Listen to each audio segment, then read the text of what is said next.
More than 9 decades of serving the nation. Central Board of Irrigation and Power.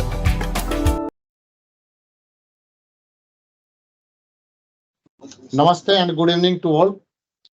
I, on behalf of entire fraternity of CBIP, welcome you all to this online course on cybersecurity for power professionals being conducted by CBIP under the guidance of CA.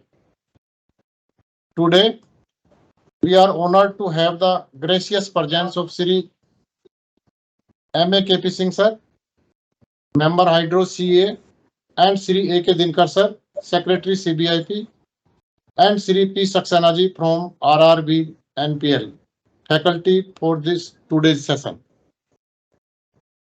At the outset, we thank all the organizations for nominating the participants and making the course a huge success.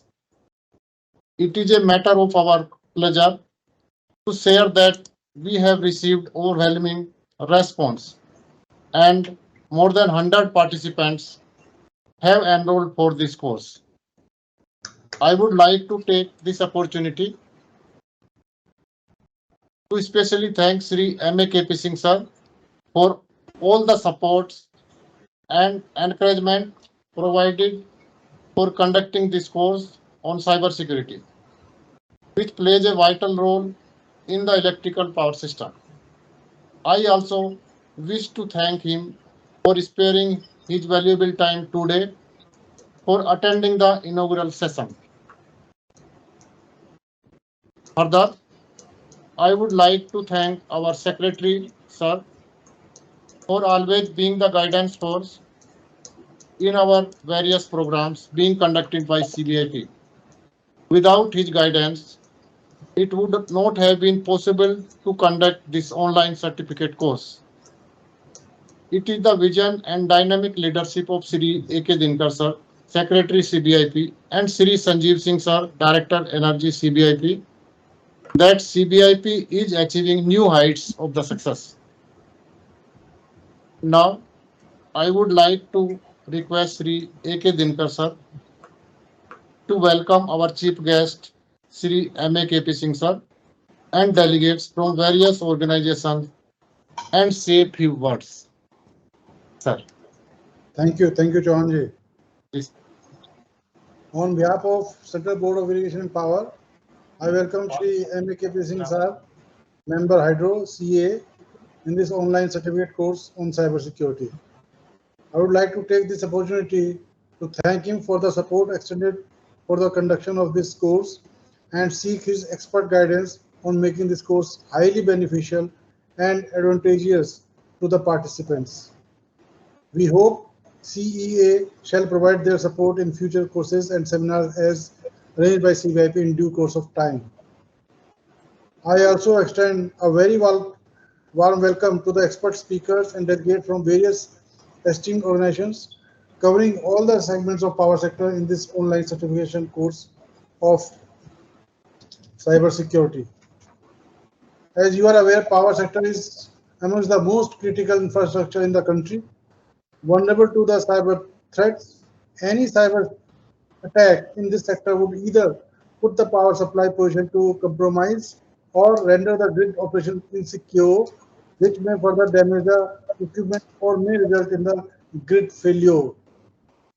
In this course, we shall assess the growing sources of cyber risk in the power sector, track evolving threats, examine the nature of cyber supply chain risk, and understand the steps required for reducing them along with other detailed modules on cybersecurity. This course intends to equip a power sector professional working in any domain with the awareness on cybersecurity and help the organization create a secure cyber ecosystem. I am sure that the deliberations during the online course will be a long way in updating the knowledge of participants, and they will have an excellent opportunity to interact and exchange their views. Thank you. I once again welcome M.A.K. Singh sir and all the participants who have joined online. And I hope that this course will set a new benchmark, and I think with the support of M.A.K.P. sir, we will do more such type of programs in future also. So thank you very much. Thank you. Thank you, sir, for your kind words.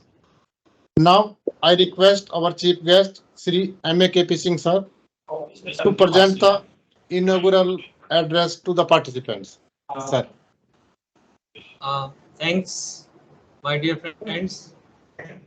Special thanks to Secretary CBIP Mr. Dinkar and Mr. Sanjeev. They had approached me for starting this course. First of all, I thanks all of you for inviting me and for giving the inaugural address to this 120 hours course stretched over 3 months actually. This course has been designed specifically for the professionals who are really not free during the office hours. Not only their office engagements, but the many other activities keeps them engaged, and they are not free for attending such type of courses. So we thought of such type of courses where people can learn at their own pace actually. This course has a very unique characteristic. It is having theory part, and we also propose to have some sort of hands-on sessions at some of the labs actually that we will decide later on. But the very thing that is available is that you can have interaction with the faculties all throughout after the lecture is over, throughout these 3 months actually, to review your course material, to refresh your memory, and if you have any doubts, if you need any further suggestions or further advice on the course actually material, the thing is that you should, after completion of this course, able to understand all the nuances that are associated with the cyber security. It is not only a course in which you attend the lecture and go home and then you forget after some times actually what you were taught actually. You here we are going to make you capable of working all by yourself on your equipments for securing them actually. So what we intend is that you should be able to understand that how a system behaves when they are under attack or they are compromised, and how to identify which components are we have been compromised or attacked, or where the hackers have penetrated and they are lying dormant actually to launch their cyber attack at a later date. Further, you should be able to, in the case of crisis, isolate those systems which are compromised and not behaving as per the function requirement of your business function. You should be able to bring back after sanitization, after cleaning them, and rebuilding your system to resume your normal functioning of the business process. So that is the capability that we want to build at your level actually, and not depending on any other AMC team or OEM teams. So we want to make you feel very confident that you can handle the cyber crisis at your own level, and with the comfort that whatever step or action you are taking is are the right ones and in the right direction for ensuring security. And mostly people are very much afraid or feel uncomfortable to take actions like disconnecting the system or taking steps which are not familiar with the people actually. So in this regard, the courses are so designed that you can interact with the faculty member and identify what were the solutions to the problems that you faced in your system in the past few years actually. So today is the day from where you should start feeling comfortable, ask the questions to the faculty members. Like today Prashant Saxena is there, he is a master of mid-tray attack and defender actually. So you should be very well aware what sort of tactics and techniques these hackers adopt actually.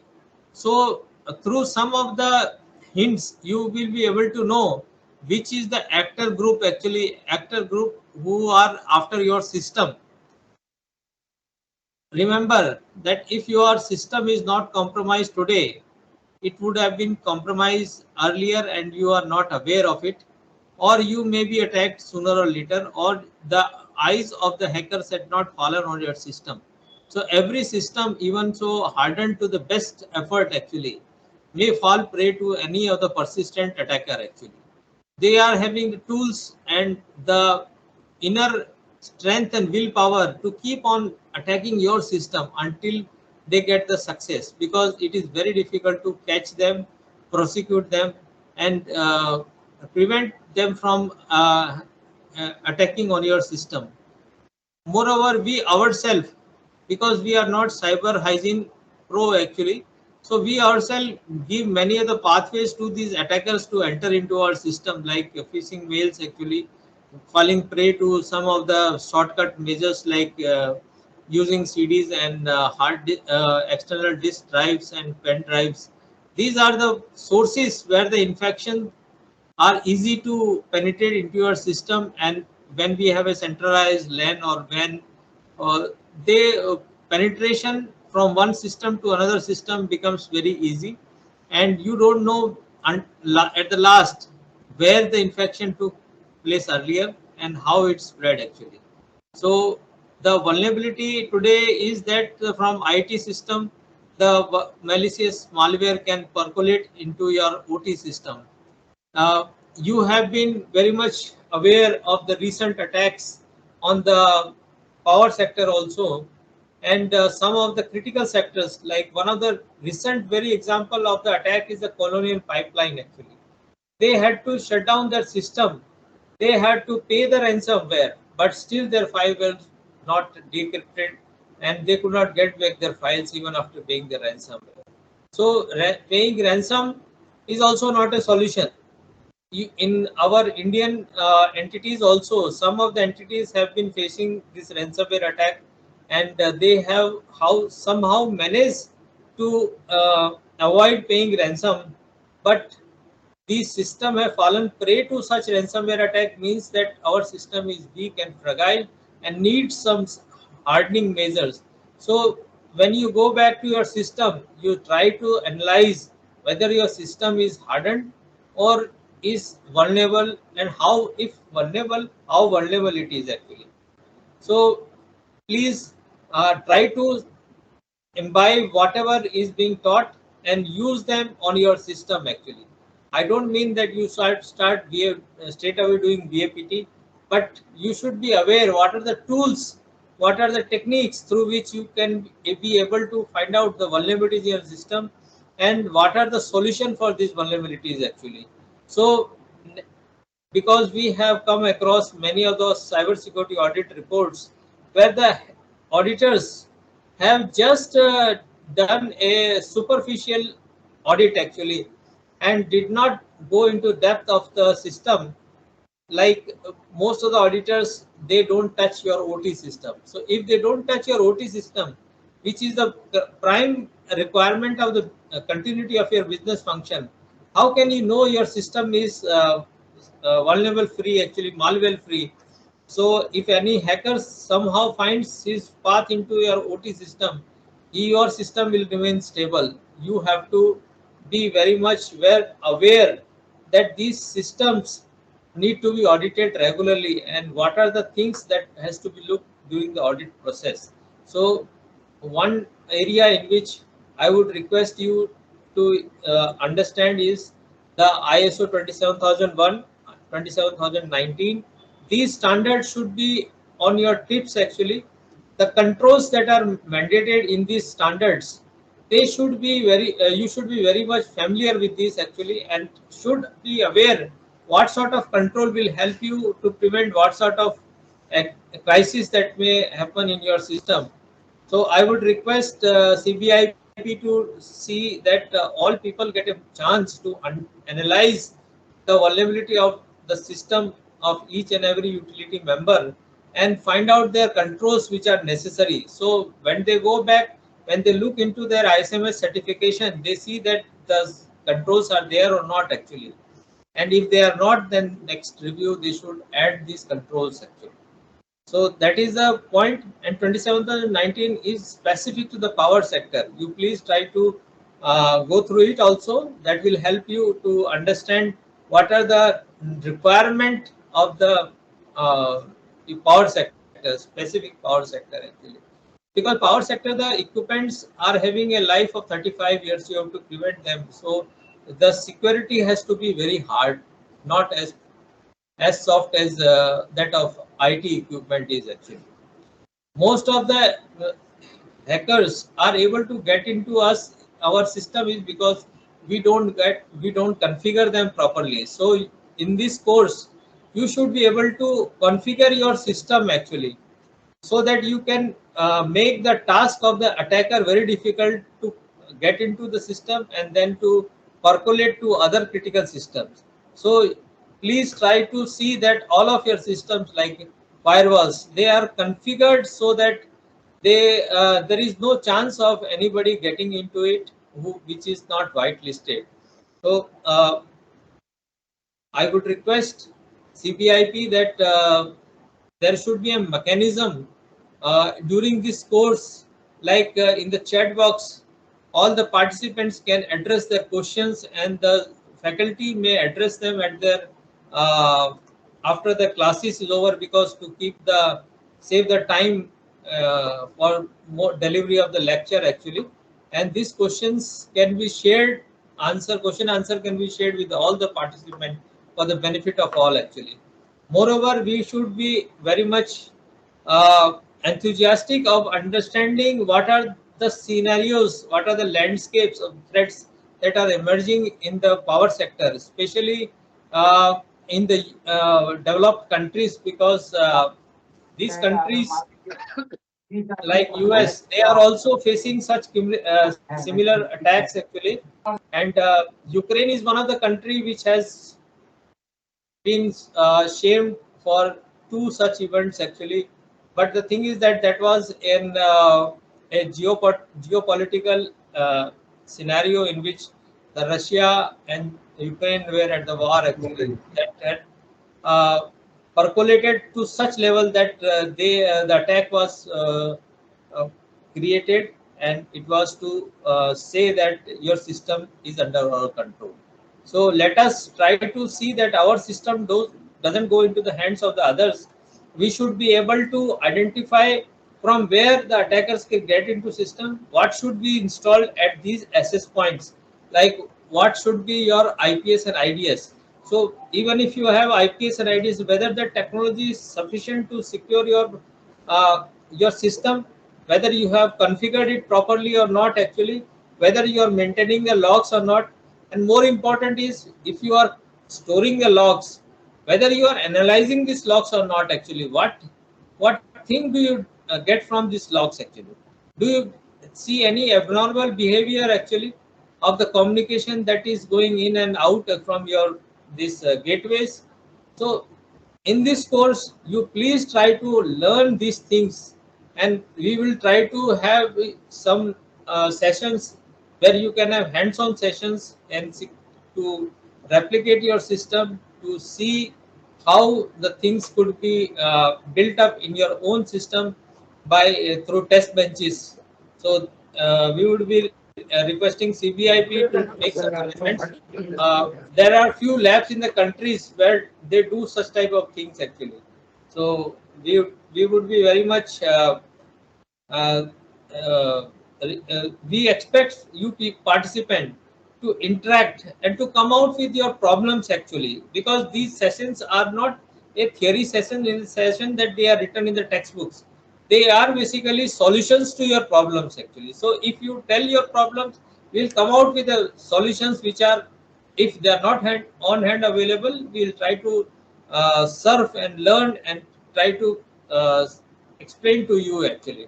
So please see how you create your data center, how you create your data recovery center, how you protect both these things, how you create a backup of your data, and if you get compromised, how you rebuild the system without taking help of any other parties actually. So, and you feel confident that the data what you have as a backup is secure and safe data, to the last entry actually, so that you don't miss any data. That is more important actually. So security of the data is more important. Moreover, is important is the protection functions that your systems carries out actually, because in our power sector, the the requirement of tripping is so fast actually. We cannot have a laxity, like we cannot have a goose signal actually. So we cannot have a relook or examine the goose signal actually for protection of this from man in the middle attack. So such type of things you should try to find out. Let us find out the vulnerability in each and every protocol, how to defend ourselves, because many of our systems are legacy systems. They are going on the old protocols actually. Even the best protocol that we use right now, 104, is also hackable actually. It is also not secure actually. And what to talk about the proprietary protocols? We don't know their functions. We don't know the source code actually, how vulnerable they are actually. So let us try to go into depth of each and every aspect of our system weakness and how best we can harden them for and making the job of the hackers difficult actually. That's all what we can do. We cannot prevent the attack.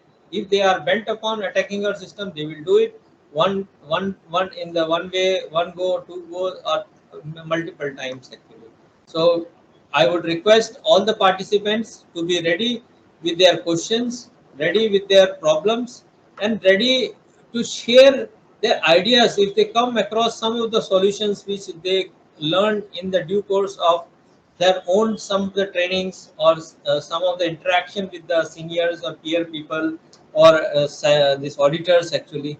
So that is all from my side, but I would request the faculty members also to be more interactive, to be more deliverable actually. And it is not just passing the time. We should be able to guide these people and make the source material available to them so that they can come well prepared next time in the lecture actually, and they can participate well in the discussion itself actually. Uh, we have evening classes also. We have Saturday, Sundays also, and we will be also conducting some exams in the short term as well as in the long term, so that to see your understanding of the subject matter actually.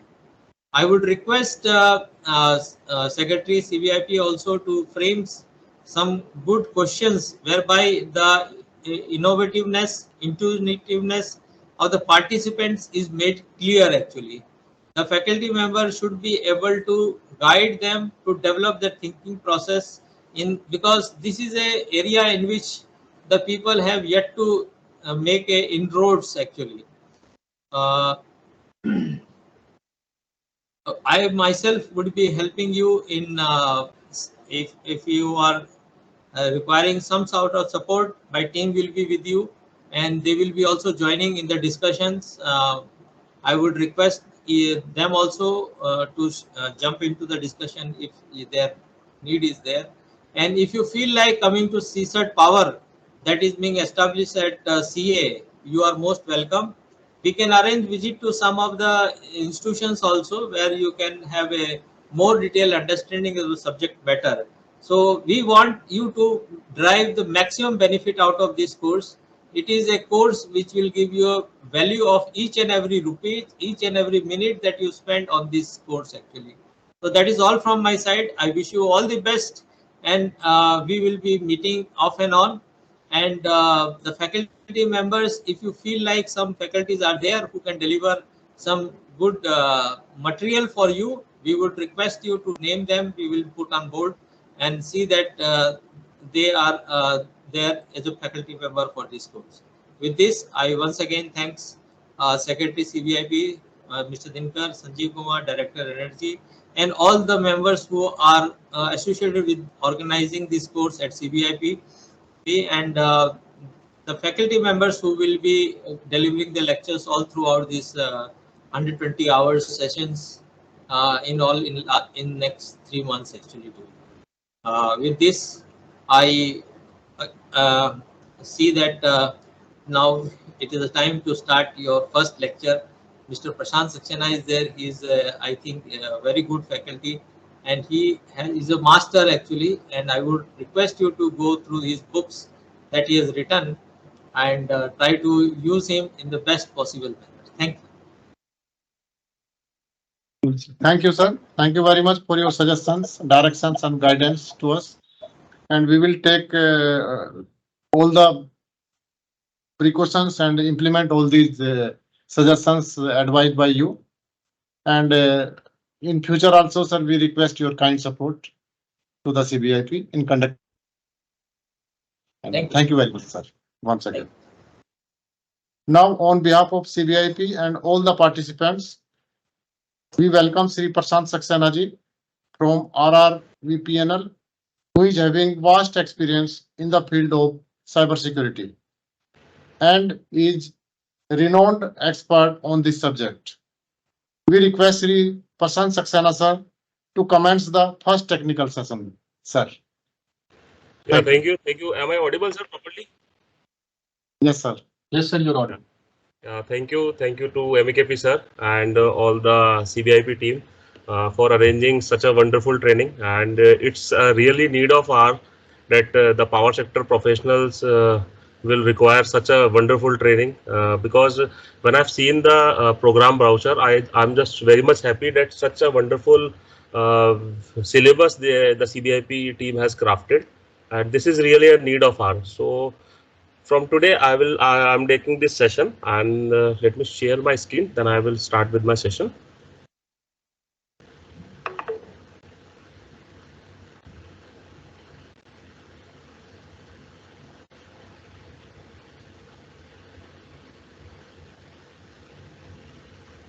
So is my screen visible? Can anybody confirm, please? Yes, sir. Yes, sir. Yes, sir. Yes, sir. Yeah. Thank you so much. Yeah. So today we will be talking about the very important pillars of cybersecurity. We are not going deeper dive into the so much of technicality because this is a very first lecture, and I personally wish that in this very first lecture we must focus on the basics of cybersecurity. That why the cybersecurity is important in the power sector, why the cybersecurity has a different paradigm in compared to the other organizations. If I talk about some other organization which may be into some production or some in other business fields, why the power sector is having a different paradigm. So we will be talking on that. And today I will be talking on the different type of cybersecurity frameworks. As M.A.K.P. Singh sir has already said that MITRE attack framework is a really important framework. So I will be talking a little bit about it, and I have requested the management team of CBIP to put a specific lecture because I need around 3-hour session to teach MITRE attack to all the people. So they are putting a separate session on that. So this is about today's agenda. We will be talking about like what is cybersecurity, why cybersecurity is important, what is cyber risk, what are the different factors that are contributing to the cyber risk, and how we are going to detect that risk. Because actually there are two type of analogy on which we are working. One is when we are working on the defender approach, and one we are working as an attacker approach. So till now we are working on a defender approach, but I wish that everybody after this 120-hour session will be thinking like an attacker. They have enough capabilities and enough credentials to think like an attacker. He must develop the skills of an attacker even don't have, because if you work and think like an attacker, you have a better understanding over the concept. Also you have a upper hand that how the attacker can work and how you are going to face that. Also we will be talking on the basic risk models. What are the basic risk models and what are the basic cybersecurity frameworks like NERC, ISO frameworks are there, NIST is there. And at the last we will be talking about the difference between the cybersecurity of OT and cybersecurity of IT. what are the major differences between the IT and OT systems, and how we are going to cater the specific needs for IT and OT. And at the last, we will be doing some risk assessment. I have prepared a slide for you where I want personally that everybody should participate in that to have that risk assessment at your own. And at the last, we'll be talking about the NIST cybersecurity framework. So this is our today's agenda, and we will try to cover it as per our schedule of 2 hours. But in case some extra time required, I will be taking a little more. Yeah. So this is a very old saying from Professor Jenny Safford.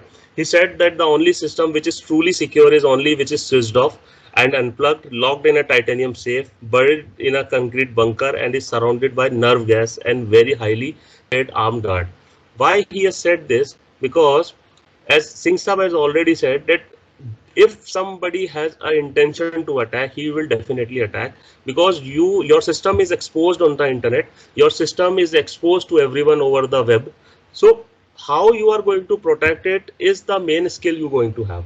Okay, you have to think like a person where everybody is going to attack your system, and you need to develop the skills to protect your system. So that's why Professor Ganesh Shepard has said that only a switched off system can be treated as a safest. So this is a very old thing, so I thought to share with you so that you can have a view that if some people saying that my system is not connected to internet, we are working in very isolation. But nobody knows that when there is a insider attack or some insider mistake, some USB got plugged in, or there is a specific term baiting, BAITING, in which USB is dropped intentionally onto the table of a person. So these type of things have happened a lot, and we have seen many cyber attacks just because of this. So this is very important to have a overconfidence is not required, because most of the people having a overconfidence that our system is not connected to internet, it means we are safe. So this is not a way. We have to think. Yeah, please. Sorry to interrupt, Prashant. I think somebody has raised his hand. So can we just Actually, I am not able to see that. So yeah, someone has raised his hand. So yeah, please. Mr. A.K. Mehto. Yes, I think we can my have- question is that, hello, Yes, sir. Please, sir. am I audible? Yeah, you are audible. Please go ahead, sir. My question is for not only this, for all questions, whether we'll get these slides accordingly, we note down or keep notes according to that. Yes, slides will be shared with you, sir. That's not an issue. So, sir, we will sharing the slides and as well as the recording of the session, sir. You don't worry, sir. Okay, fine. Okay. Is it fine? Shall we go ahead, sir? Yes, please. Mehto sir, can you please lower down your hand, please? Yeah, thank you. Okay, so we will be talking a little bit about, because now in this very first session, I'm not going to dive deeper into the technicalities. I just want to make you people aware, make the participant aware that why the importance of cybersecurity becomes so much important in case of power sector. As you can see in other type of businesses, what maximum one attack can do, what maximum. So if we talk about the maximum attack, what it can do, it can delete the data, or it can encrypt the data using some ransomware, and maybe some customer records or employee records or trade secrets can be theft, or maybe there is a reputational damage or loss of productivity. Okay, let us suppose any factory who is creating some cars or even some bigger machinery, even they got an cyber attack, max to max they have a reputational damage, max to max they have a financial damage. But if we talk about the electrical utilities, but when we talk about the power system specifically, so the attacks which is going to be happen will be creating the cyber physical consequences, which is a very much far importance, and it is having a far greater impact on to the general public, because there are a lot of safety concerns that are connected with the cyber physical consequences. Also, when we have seen in many of the places, whenever there is a attack on a grid or somewhere, the problem of blackout arises, and for a long term people are not able to have access to the electricity, and which is a basic need of this time, because most of the each and everything is running on the electricity. We are all from the power system, and we know that whether it is a electric train, or whether nowadays we are moving on to the electric vehicle, EVs and all, and whether it is a hospital, whether it is the airport, so everyone is having electricity requirement. And if there is any type of interruption in the services, so it will be creating a greater cyber physical consequences. In comparison to the other type of businesses, the destroyed physical assets is a really big thing, because whenever there is a high voltage, whenever there is a high voltage due to any attack, because sometimes the values of RTUs are being changed using the MITM attack. I will be talking about the MITM attack and different type of attacks in the later sessions. So just keep it right now here only. So whenever some values of RTUs are changed, or the SAS values have changed, the substation automation systems are being compromised. So there is a lot of physical assets which are being destroyed, because the transformers which are of 500 MVA or very even much higher capacity have faced a lot of stressed out all due to this, and we have seen already that there is a greater impact onto the physical assets. So we have to understand, if we talk and compare with the two different type of scenarios where we have a non-critical sector versus our critical sector. Actually we are into the critical sector, so there is a big difference between a non-critical and a critical, because when we are working into the critical sector, so we have a higher level of responsibility, we have a higher level of understanding required, because in case of some state sponsored attack, if some attack is sponsored from some enemy country, so we have to be aware very much to handle such situations. Okay, so if I talk specifically about the power sector, that what are the different vulnerabilities arise in the power sector, so I will be talking one by one so that you can have a better understanding, because nowadays we are moving on to the smart grids. So you can see when we have started moving on to the smart grids, even it is not deployed on such a greater level, it is still on a testing level and all. So when a new deployment came out, so definitely a lot of new stakeholders are going to come. So lot of new stakeholders are going to become, and definitely when different vendors are coming into the system and different organizations are coming into the system, so there is always a risk that the proper vulnerability testing, proper the certifications, the proper factory acceptance test, FAT, SAT has not done properly. So there is a risk in the specifically for the power sector. Also, there are the increasing the complexity of the grid could introduce vulnerabilities and increase exposure to potential attackers and intentional errors. So this is important, because sometimes there are unintentional errors which is also creating the vulnerability in the specific to the power sector. Also in the smart grids, which is the future of our nation, interconnected networks can introduce common. Sir, you want to say something, sir? Hello. Somebody Sir, unmuted. Sir, you please carry on, sir. Sorry for the disturbances. No issues. No issues. I request not to disturb the speaker. No issues. If anybody has any question, he just unmute and keep, because I would love to take physical sessions, but due to all this we are going to have this online session. So please make yourself comfortable in the class. If any moment of time you want to ask any question, maybe it is a small or big, just go ahead, just unmute your mic and ask. Okay, so be comfortable in the class. So I'm talking about the different type of vulnerabilities that are going to be exposed due to the interconnected networks.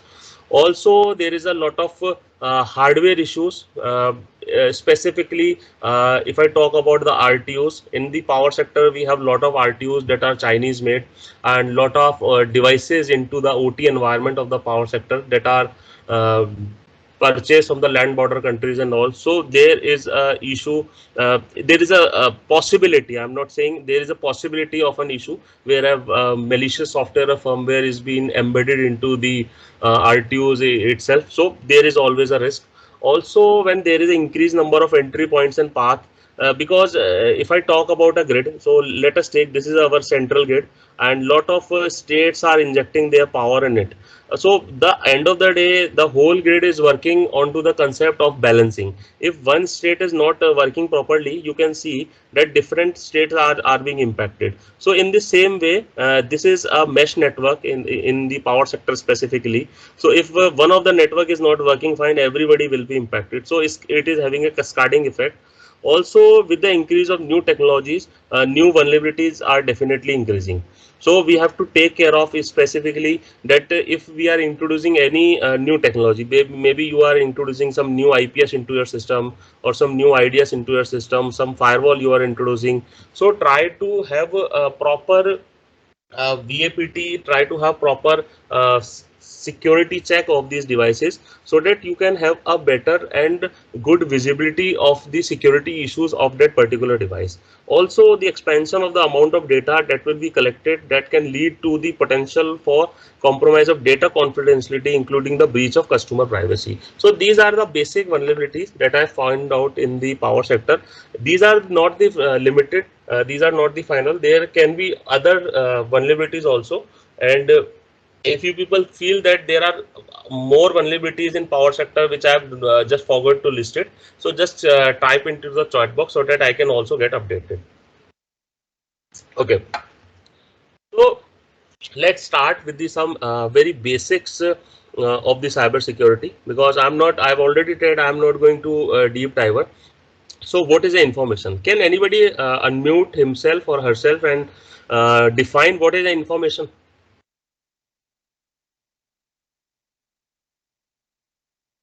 Anyone? Yeah, the process data is called information. Yes, sir.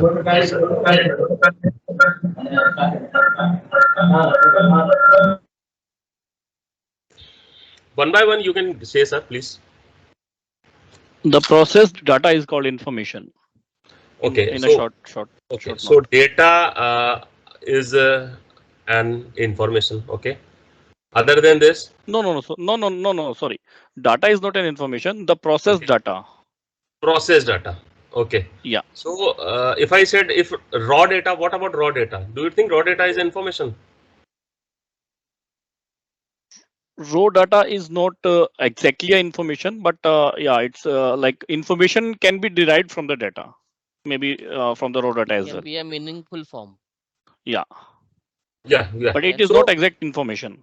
Yeah. Okay. So let me take an example, if specifically to the power sector, when we talk about the RTUs and from the RE generators, we are getting the data into the 101 and 104. Okay. So that data is into the, it is coming into the form of stream. Okay. It is coming into the stream in the 110 digital format. So any data which is coming to our system, we have to take care of it. Okay. So we are not having an analogy that this is not a meaningful data or a meaningful data or an unmeaningful data. Information, any type of data which is coming into your network or exiting into onto your network, is a very important and integral part for a cybersecurity practitioner. Why I have intentionally put down this slide? Because we have a very much clear understanding that what is the information.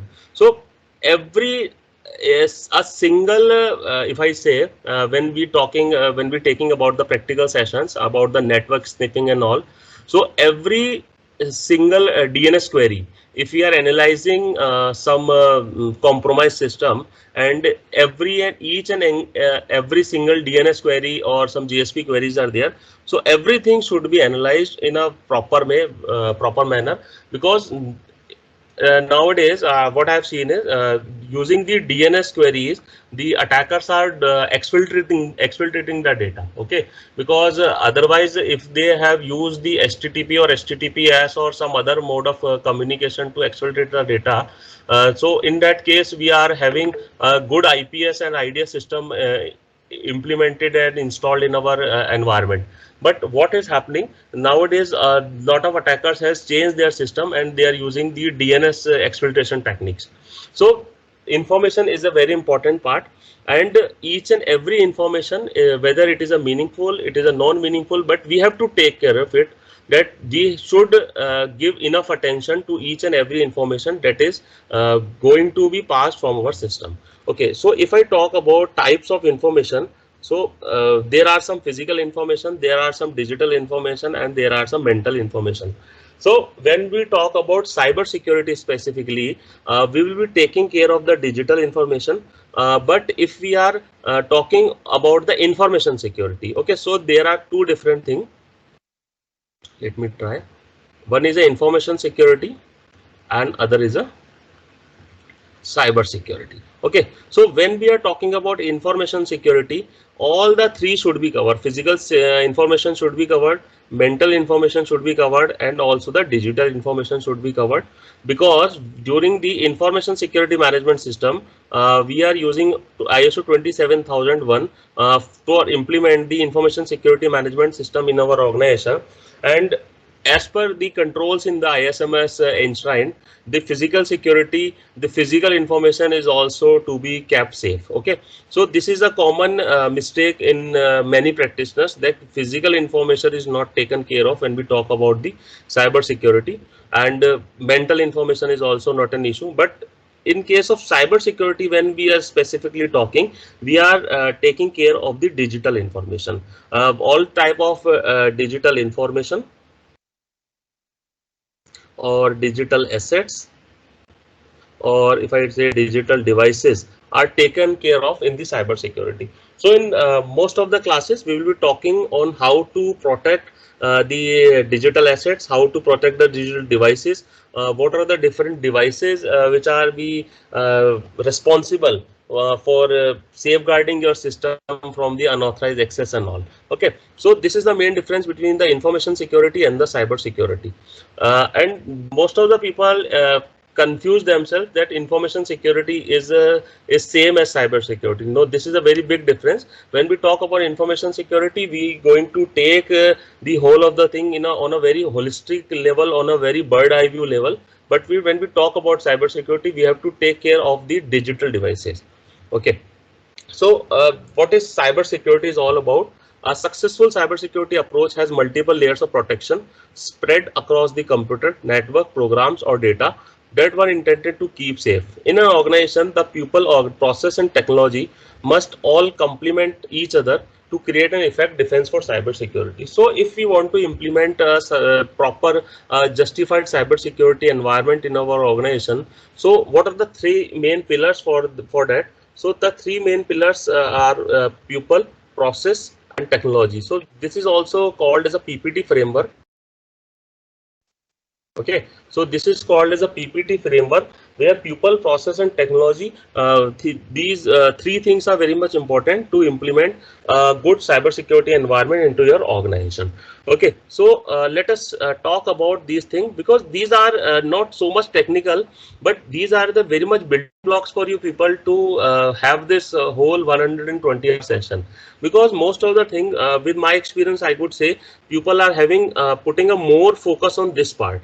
Okay, so let us talk about all these three, about the people, process, and technology, and then we will say we will discuss that which is the weakest link. Okay, so let us discuss about this people, process, and technology. So when we talk about how we protect information, so to protect the information, we require three important pillars. We require three important things in the organization. The first is the process. The first is the people. So when we're talking about the people, the most important thing is that how the people are trained. Because until and unless people are not trained, they do not know how to protect the system. So today we are here, like 80 to 90 participants have joined, and everybody is listening to this very lecture. We are going to listen other industry experts also. So this is the thing that we are going to done today, that is training, education, awareness, and the important is repetition. I will be talking repetition just a few minutes later. So training is a very important thing. Until and unless manpower is properly trained, he is not able to analyze the thing, because the attacking scenarios are changing very much rapidly. When I'm talking about the MITRE attack framework, you can see in every 6 months, MITRE is releasing the new guidelines. They are adding new type of attacks into the system, even specifically for the OT systems. Earlier, I have seen like there are like 4 to 5% increase in the new type of attacks in the MITRE attack framework. But now I have seen it is around 8% new attacks added each and every year for the attack framework. It means that the number of new attacks are are evolving day by day, and due to this new attacks are evolving, we have to be aware and update. Most of the organization just give one or two training there to their employees and just think. Even my organization has faced some issues. Then I have talked with my management and convinced them. So this is very important. So we have to update ourselves. The pupil updation is very much is important. Pupil education is very much important. Pupil awareness is very much important. And the thing which I have taught, that is repetition. These all things are to be repeated on a fixed duration. These all things are to be repeated. If a person is trained for some ISO framework, maybe at that time he is a like ISO 27001 2013 version he has trained of. At that time there are 114 controls in the ISO framework, but now there are less than 100 controls in that. So there is a requirement of repetition. Until unless the people are not getting proper training, they cannot do better with their organization. The second part is about the processes. When we talk about processes, we have to take care of the governance, oversight, policy and reporting, because process is the thing that will set the liability of the employee, will that set the liability of the employee to work to his restricted area, to his specified area, because process is the something that will help you out, that how you going to put the controls into your system, because until unless you are not putting proper controls into your system, you cannot do that. Okay, everybody is talking about like we have to secure our system through using very high security password, 12-digit password, which should be alphanumeric with a special character. But is there any policy existing for that? So it is very important that existence of a policy is important. So this is very important. Policy is important. How the senior management is working on, what are the oversight, how you look your organization after few months or after some time. So today we are talking about like NIST framework. And in that NIST framework, what is the beauty of this NIST framework? That you can create a target profile. When we were talking about the current profile and target profile, so you will see that the end domain expertise of your organization is to have a target profile, and this oversight will help you in setting up the process to implement the cyber security. Okay, so and the third important pillar is about the technology. When we talk about the technology, we are using lot of devices, like we are using firewalls, IDS, IPS. On Sunday, I'm taking the session on firewall and all these security devices. So on that day, we will be talking and discussing more on that. Now SIEM is a part of SOC, Security Operations Center. Okay, then we have anti-malware devices. Then we are talking about the password policy. We will be talking about the logging, monitoring, syslog servers and all. So this is all of creating about the technology. So if I talk now I have a question to all of you people, that which is the weakest link, and because weakest link is to be taken care of first. Because if we are not able to find the vulnerability between the inside the organization, we are trying to find the vulnerability in the firewalls. We are regularly appointing the auditor to do the VAPT of firewall, IDS, IPS for our router switches. But if I talk about the whole process, so we have to find the weakest link. So what you people think, what is the weakest link in the cyber security? If I talk about the people, process and technology right now in your organization? I think people. People. What other people say? Yes, people only. Sir, I think culture, because any of the these of three will get weak, then cyber attack may get happen. Definitely, sir. Definitely, you are also right. But if I say who will implement the process, let me ask some simple questions from you. Who will Ultimately, the people. implement the Because process? The people are the important because they are the weakest link because they people are the are the person. responsible for implementing the process. Definitely, Because people. whether they are going for a new technology or process, the adoption is to be decided by the people only. Definitely. Everything is So driven by people. yes, everything is driven by the people. Definitely.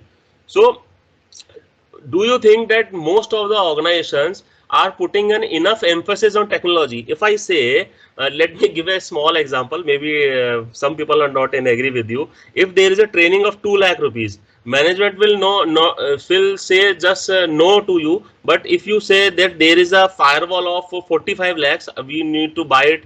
So which is easy to do, the 2 lakh training or 45 lakh firewall? What? Firewall is installing of firewall is very Firewall, yes. Buying a easy. firewall for an Firewall, sir. organization, yes. So buying a firewall for an organization is an easy task, and putting an employee for a specific forensic investigation training and spending a 2 lakh rupees on his training is a tedious task for the management.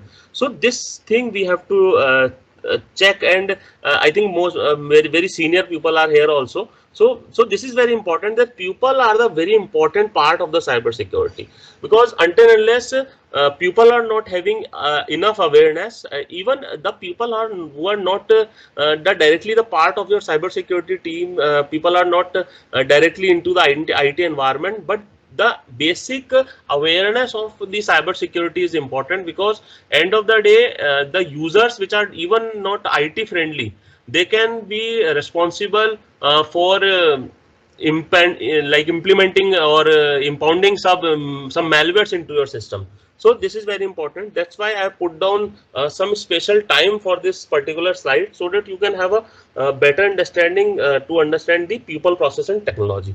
Okay, so the people refers to the human resource available at the firm's disposal. The people are the ones who do the task described in the process, sometimes by leveraging the technology. What is the process? The process is the steps or action that combine to produce a particular goal. The process in the PPT framework mostly defines the how aspect. I've talked about the PPT framework. PPT framework is people, process and technology. So the process will tell you how the how aspect of the thing, that how the thing is going to happen, how we will achieve the desired results, how do we utilize the people and technology to solve the business problem. Process is the repeatable action that theoretically produces the same result independent of who performs them. So this is very important. Process should give the same result independently of the person who is doing. Okay, those are third is technology. The technology provides the tools that the technology can use to implement the process. It also help automate some part of the process. Ideally, the latest and the fastest technology create the most important impact. Okay, so this is like a basic introduction about the PPT framework. So now you are Sanjay, going to see. sorry to interrupt. We have sorry Yes, to please. interrupt. We have two hands raised. We have two hands raised, Yeah, Mr. Santosh please Kumar. ask your question, sir. Please go Yeah, ahead, sir. and Mine is over. Yeah, please, sir. Please go yes, ahead, sir. sir. Please. Mine is over. I have already replied that. Okay, he has already asked, sir. He has already asked. Sir, my question is, during technology, we listed some very critical important aspect. So I Yeah. will request that in subsequent session, you may please cover multi-factor authentication and zero trust environment in OT network. Yes, sir. We will be talking on the MFA and ZTN, sir, in future. Yeah. Yeah, Okay. we will be talking on that, sir. Yeah. Any more questions? Santosh Kumar, sir, can you please lower down your hand because it's a bit confusing. It's still raised. Santosh Kumar, sir. Thank you. So again, it is raised, sir. Can you just please lower down your hand? Thank you. Yeah, Prashant, continue, please. Yeah, thank you. Yeah, so this is like you are able to see a photo on the screen. So what exactly we are actually doing into our organizations. This is, if I say, this is basically a VAPT certificate. Okay, let me just mark. This is a jewelry shop. No, this is our SCADA environment. Okay, and this person is a VAPT certificate. We have. Are you doing enough efforts to really closing this VAPT? The audit reports that the auditor is sharing with you, are you really going to patch that? Are you doing that thing? So this is very important. That's why I put down this photo intentionally, this picture intentionally here, because every time now we are having some false sense of security.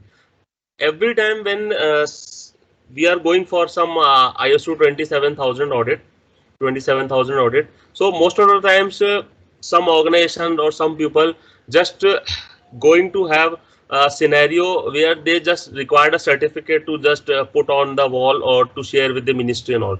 But this is not a way. When we need to have a proper cybersecurity implementation of your organization, this person who is sleeping behind this poster need to be awake. Okay, and this is actually the person responsible for the cyber security. Do you people agree with me or not? We need to awake this person. Yes, sir. Yes, sir.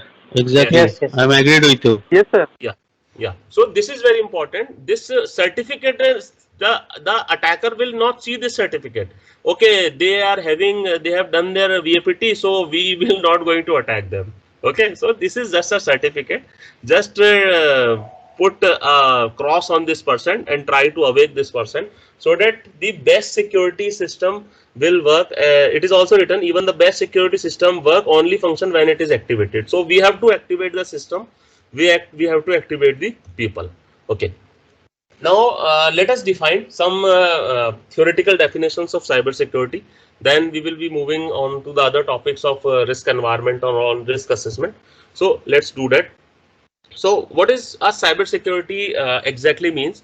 So cybersecurity involves the practice of implementing multiple layers of security and protection against digital attack across computer devices, systems and network.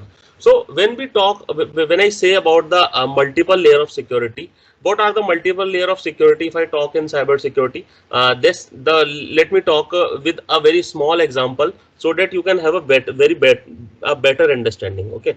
So let us take this is a PC, okay, or any server or something. You can take it as any digital access. This is a PC. So do you think that securing this PC physically is also important? What do you people think? Yes, sir.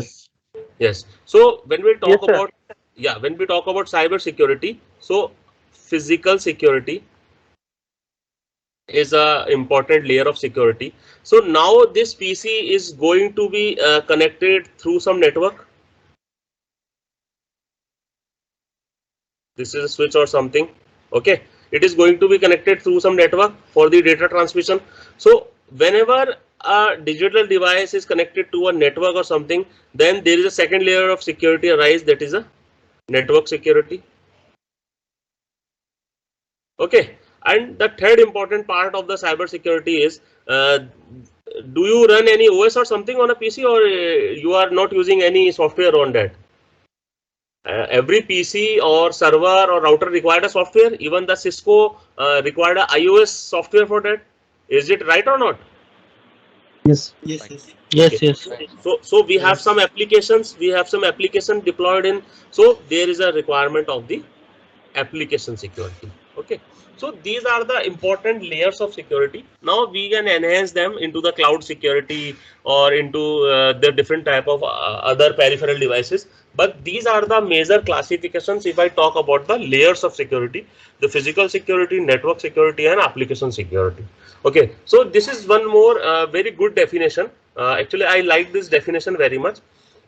So cyber security refers to the body of technologies, processes and practices designed to protect network devices and program and data from attack, damage and unauthorized access. actually, if we spend 2 or 3 minutes on the definition, you will see that entire scenario that we have discussed till now in the last 30 or 35 minutes is exactly defined into this. So okay, so if I talk word to this definition, cybersecurity refers to the body of technology. We have talked about the people, process, and technology. So this is the part people.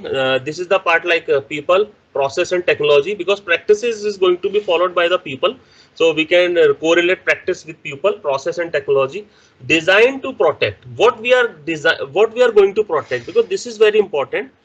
What we are going to protect, unless we do not have a target, what we are going to protect, we cannot put our special efforts. So we are going to protect our network, we are going to protect our device, we are going to protect our program. So that's why this is the same thing we have already discussed, like we have to physical security, network security, and application security, and data from attack, damage, and unauthorized access. Okay, so let me give you a small example. We are into the cyber security field right now. Everybody is working to the best of their knowledge in this field. So let me ask a simple question from you. Like 7 to 8 years before, I think everybody has faced the problem where the files are getting into the shortcut. Do you people think is it right or wrong? And nowadays these type of things are not happening. Yes, sir. Yeah, it is right. It is right. Can anybody tell why it is? Why? Now my question is why? Why this shortcut problem is just vanished out in just 2 or 3 years? It is Why this kind of problem? virus, I think. Eh? It is kind of virus, I think. Actually, the thing is that it all depend on the motive of attacker. Okay.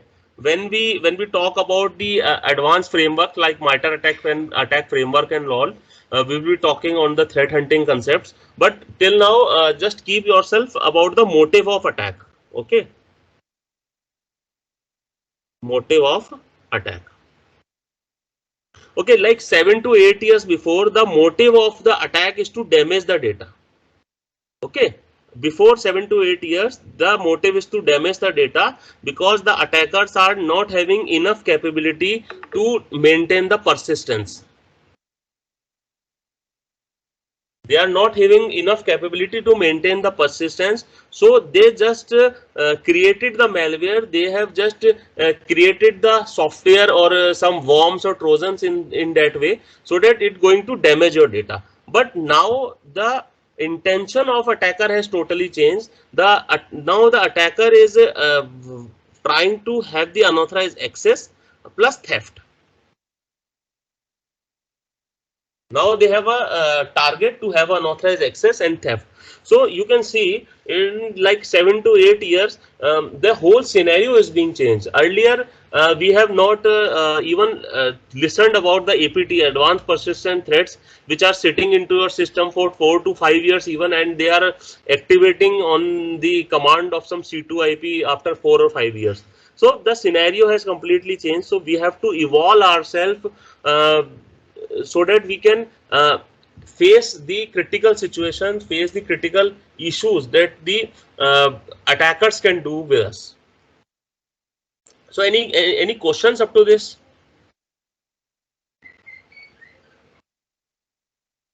Any question? Anyone want to have any question up to this? No one? Okay, so let's go ahead. So if I talk about cybersecurity domains, because many domains will be touched in this 120 hours program, and different domains we will be talking about.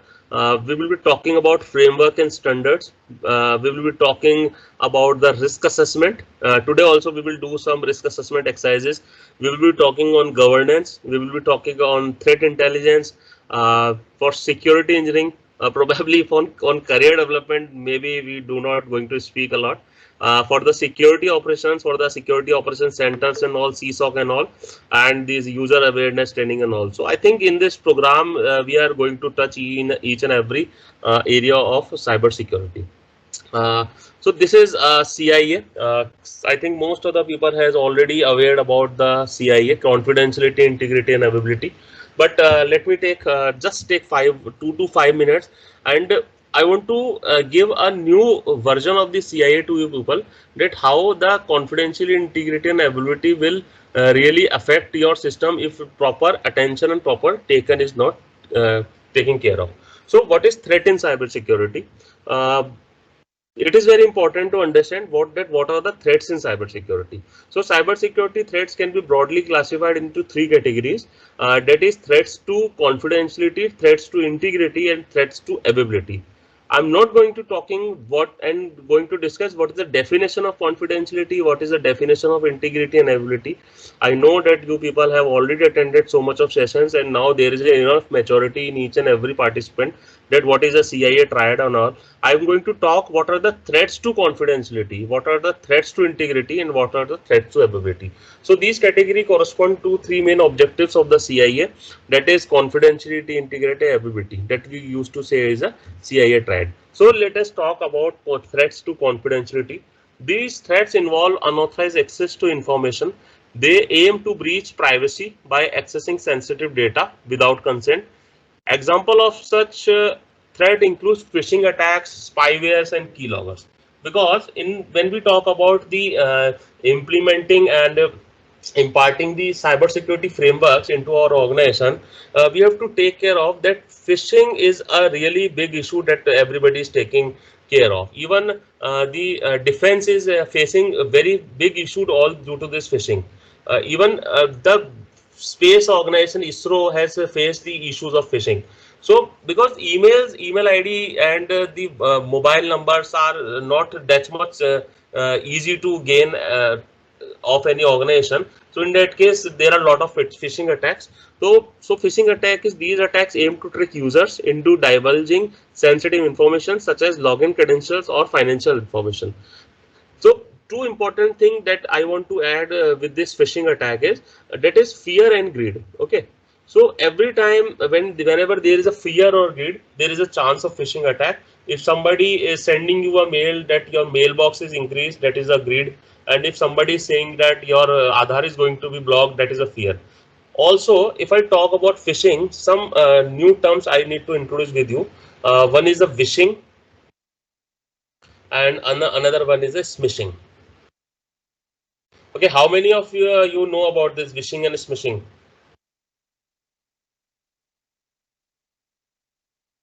And one more word is baiting.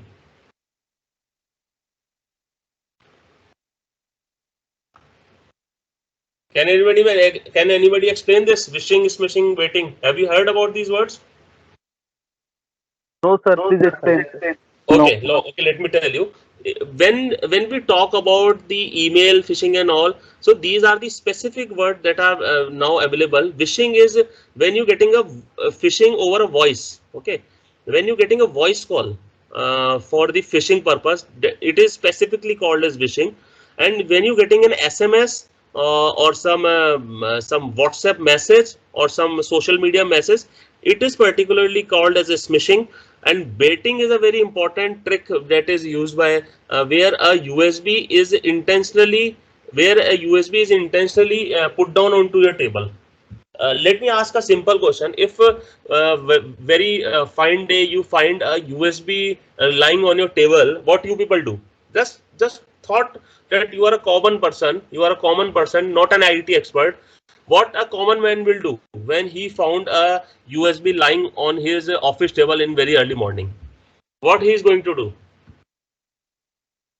Change the content of the USB and size of USB. He will try to inject that connect that USB with the PC. Yes or no? Yes. Yes. Most of the people, there are two ways to handle that USB. One, he will submit and deposit that USB to the IT admin that I have found this USB, and the other one is he try to check himself that what is inside the USB. So there is a very important chance, very higher chance that there is a malware into it, which is intentionally dropped onto your critical system desk with some peon or with some that Safaiwala or something. So this we called as a baiting. Okay, so when we talk about phishing, so this is are very important terms. wishing, smishing, and baiting. So you must be knowing about it. Okay, now the second one is spyware and keyloggers. Okay, so everyone is knowing about the spyware and keylogger. Let me give a very brief introduction. So there are some softwares which are capable of recording your keystrokes. Whenever you type from your keyboard, each and every keystroke is being recorded, and they have configured some SMTP services onto that software only. So it can push a mail in every 30 minutes or 45 minutes interval, whatever he has selected, and that information is regularly receiving to the person who is spying on you. So these are the things that will be breaching your confidentiality. And one must aware that these keyloggers are very silent softwares. Even they are not visible properly in the process sections. When we will talk about the network monitoring and all, when we will be talking about the network statistics, then I will tell you that how we are going to trace these keylogger softwares, because end of the day it will be creating a process but with some different name or with some hidden name. Also they will be regularly trying to contact with the respective IP who is going to take the data. So we will be talking on these things when we are taking the practical sessions and all. So at this moment of time, we have to understand that why the threat to confidentiality should be taken care of. Okay, now the second is threat to integrity. When we talk about threat to integrity, the important thing is the data uh, which is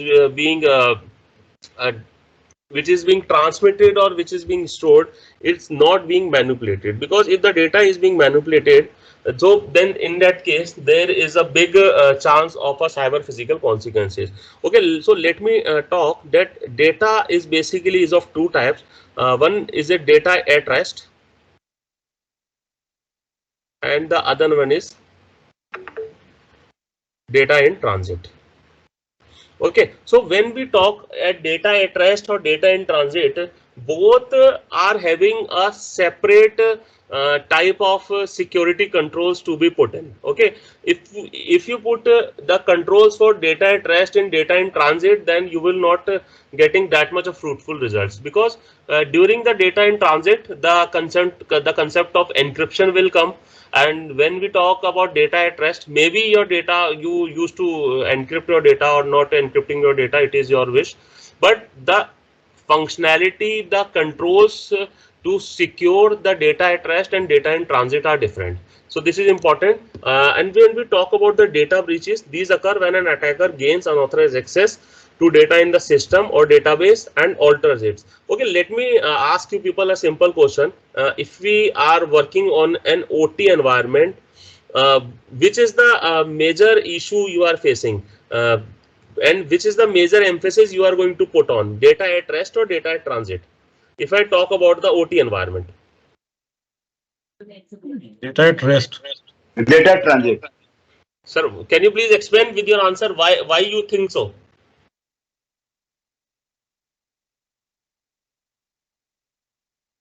I wish that maximum people please participate in the questions and try to be friendly. We are on the same page. We are, even I am from the power sector organization. We are all from the power sector organization. Most of the people I'm knowing already, which are attending this session.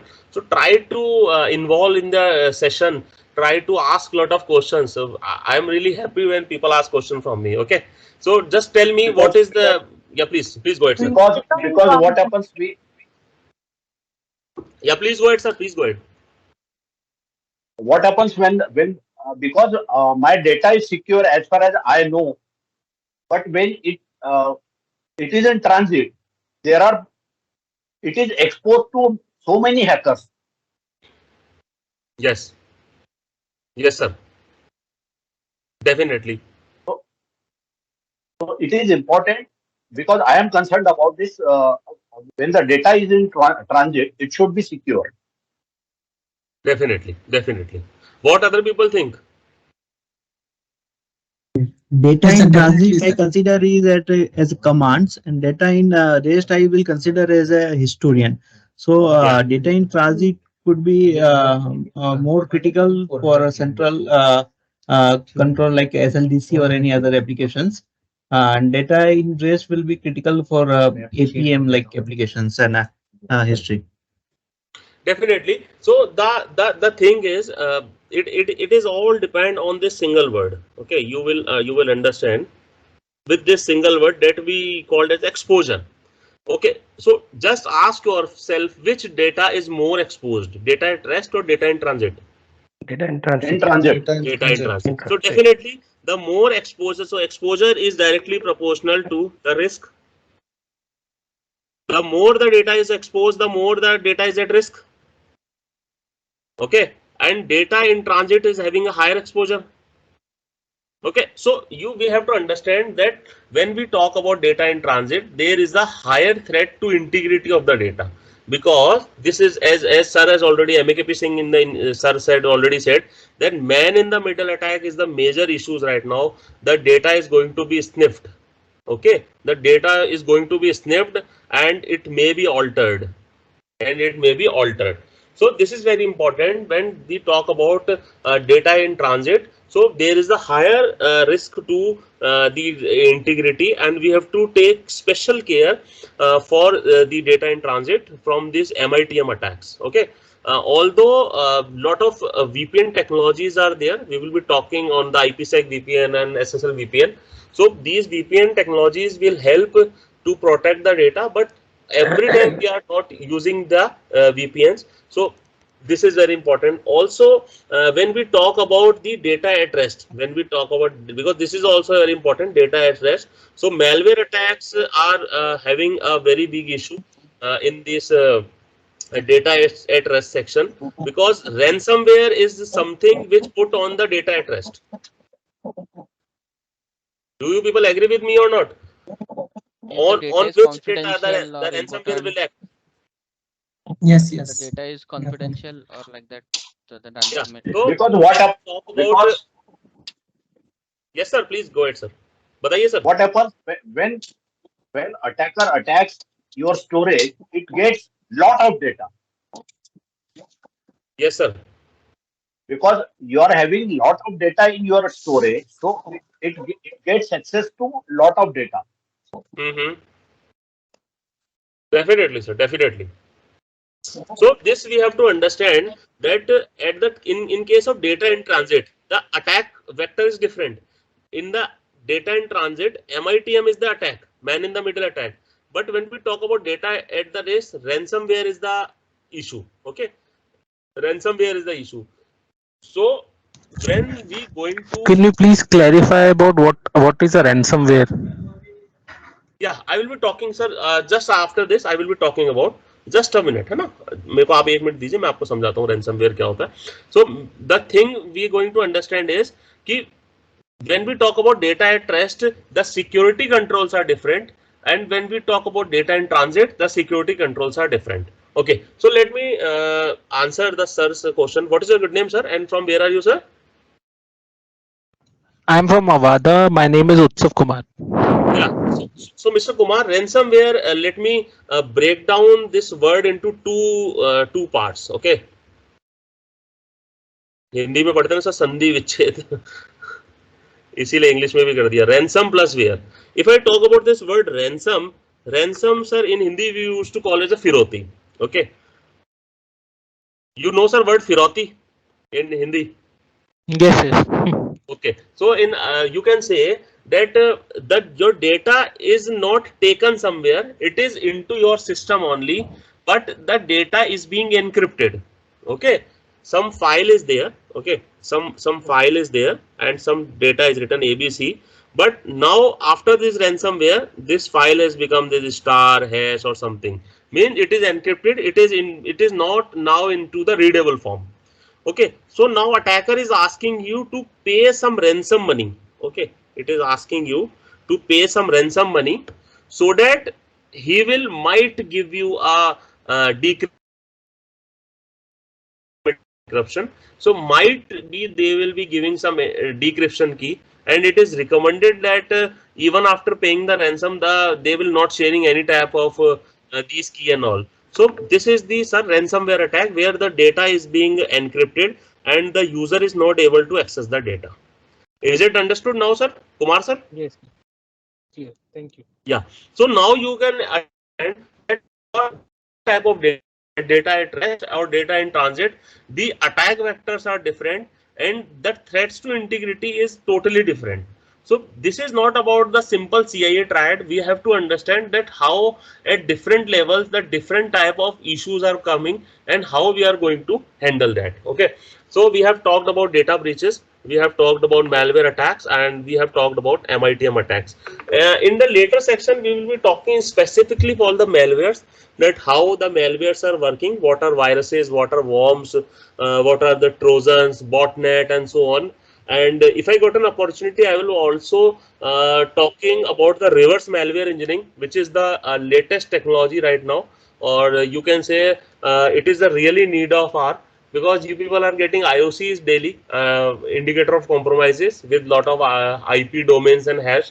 So I'm working from a long time on this reverse malware engineering, where we will be talking on how to find the IOCs inside the malware, from inside the malware, that how the malware will act statically, how the malware will work dynamically when it is being going to be executed. So these are the different things we will going to talk out. The Telegram messages are coming. Okay, so let us talk about the threats to availability. Excuse me, sir. Sir, what is trousers? You are naming about the trousers. What about the trousers? Trojan. Trousers. What is trousers? Trojan. Okay, let me tell you what is Trojan. Let me write for you. Trojan. Okay. So Trojan means the malicious software that is looking legitimate, but actually it is not. The definition is that the malicious software that is looking legitimate, but it is not. And usually you install themselves with your consent in your PC, thinking that it is a useful software, it is a good software, but it is having some malicious code that is installed in the type of script or in some other type of form into your PC to having some malicious function. Okay, so this is an important difference between virus and a Trojan. This is a very big topic: virus, Trojan, and botnet, rootkit. There are a lot of things which is a family of a malware. Actually, malware is a family, and these are the different family members: virus, worm, ransomware, botnet, Trojan, and there are rootkit. Okay, bomb, logical bomb. So there are a lot of things. We will be talking separately on this. But since you have asked, so Trojan is a illegitimate software which is looking legitimate. Okay, is it? Yeah. Prashant, just to give an example of Trojan, with your permission, when we try to download any software from any open website, like open website, I mean to say like any untrustworthy website, unsecured website. So and we try to install that software. So we sometimes we see that there is some another software or script is bundled with that, along with that. Definitely, So sir. this is something can be seen as the Trojan. Like we have downloaded one software and there is something else is also Yes, getting installed along with that. whenever you Yeah, download some PDF software from Adobe, you yeah, will see some antivirus, McAfee antivirus installed with it free.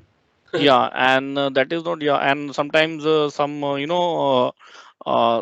something gets installed in your browser as well.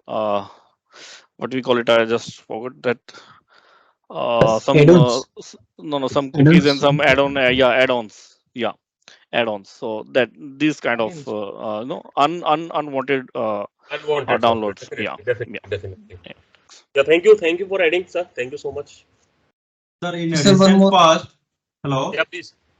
Sir, in recent past, there was a ransom attack in AIMS server.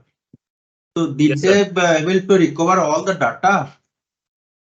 Sir, actually, they have taken down proper backups, and actually, not once. AIMS have faced ransomware 2 times, because Okay. in the very first the speech of M.A.K.P. Singh sir, what they have said, if you have heard it very closely, that even you have checked your system, there might be some traces of malware into your system, because these malwares are so intelligent and so clever that they run and sit silently into your system, so that none of the antivirus, none of the IPS IDS can be tracking them. The simple and the simplest methodology is to monitor the established connection, to monitor the how your system is behaving after an attack, because the important thing is that there are lot of files into your system, lot of system file, lot of kernel files, shell configurations are there in the Linux or Windows environment.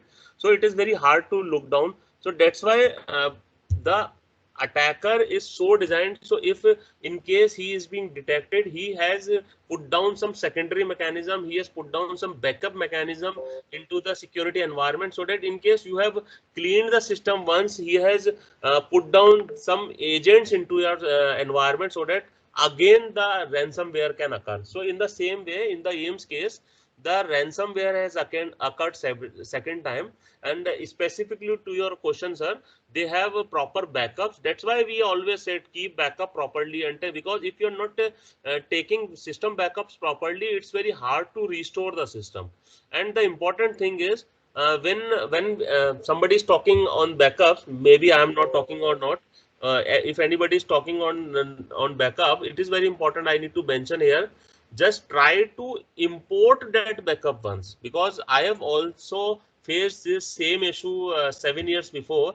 I have used to keep the backup, and one fine day my system got crashed, and when I tried to import that backup, I have faced some dependency issues, some errors. Okay, so with my experience, I can say try to take the backup and restore the backup on a regular interval, on some sandbox or some development or testing environment, maybe not on the production environment, so that you can have a better understanding that while the system is being restored, what are the different issues you are facing. Okay, so do you people agree with me or in this not? Because every time we are taking backups, but restoration of backup is also a very tedious task. What do you people think? Yes, sir. Yes, sir. indeed. Yes, and So, yeah, and is just there any just to mobile add what version Prashant, ransomware? Yeah, anybody want just to to add say what something?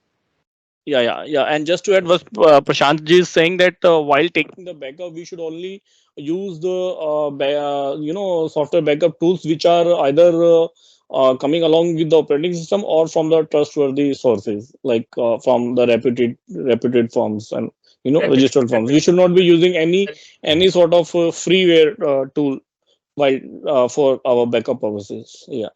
So Windows has its own backup tools mechanism in the servers, and so yeah, and we have many more certified backup tools. Yes, earlier we have Yeah, an anti-backup. yeah, Anti-backup is a tool in the earlier yeah, version of Windows, yeah, but yeah. now in the Windows Server environment, when we go to the control panel, we have a dedicated application for backup in which you can Yes, create backups and restore the backups. So this yeah, is a very good thing. yes. Yeah, thank you, sir, for adding. Thank you. So we have talked about threats to confidentiality, threats to integrity, and now we will talk about the threats to availability. Because as you are seeing, whenever we talking about a different pillar of cybersecurity, whether it is a confidentiality, integrity, or availability, we are seeing that the attack vectors are changing. Okay, so you have to understand that which attack vector is affecting your which area of cybersecurity, whether this attack will hamper your confidentiality, whether it is hampering your integrity, or whether it is hampering your availability. Okay, so let's go ahead and discuss this threats to availability. After this, we will take just a 5 minutes break, and then we will continue again. Let me complete this threat to availability. Okay, so when we're talking about threat to availability, these threats prevent legitimate users from accessing information or system. So this is very important. Prevent legitimate users. You have to understand, to prevent when a legitimate user is not able to log in into the system, it is basically a lack of availability, a threat to availability. The goal is often to disrupt operation or services. Okay, if anybody has known about this group, Anonymous Sudan. Anybody is knowing about it, Anonymous Sudan? If you have seen, lot of Telegram messages are coming. That is itself from the Anonymous Sudan group. Okay, so Anonymous Sudan is a group, and it is actively working on the DDoS attack. Okay, and I joined his Telegram channel just for monitoring the type of attacks they are doing, on which areas they are doing the attacks. Just see that. Is it visible, Anonymous Sudan chat? Yes or no? Yes, yes, sir. Yeah, so I've joined this channel to know that how they are working, because when we talking and thinking like an attacker, we have to closely monitor these issues, and this group is very much active in the last 3 months. I think ministry and lot of different agencies, NCIPC and certain, has shared you lot of IPs which are need to be blocked. Anybody remember this? Anybody remember around 2 to 3 months before? This is like 2 to 3 months before. So what they are doing is they are doing DDoS and DDoS, distributed denial of service and denial of service. So basically, when our availability is hampered due to this ransomware attack and denial of service attack, so our legitimate users are not able to access them. Okay, so what is a DOS attack and DDoS attack? These attacks overwhelm a system resource, making it unable to handle legitimate requests and thus rendering it unavailable to users. Okay, so this is a DOS attack. So anybody has any question in DOS attack, or I need to explain? I think at the time of malwares and all different type of attack, we will be talking on this. But let me give you a small example about the DOS attack.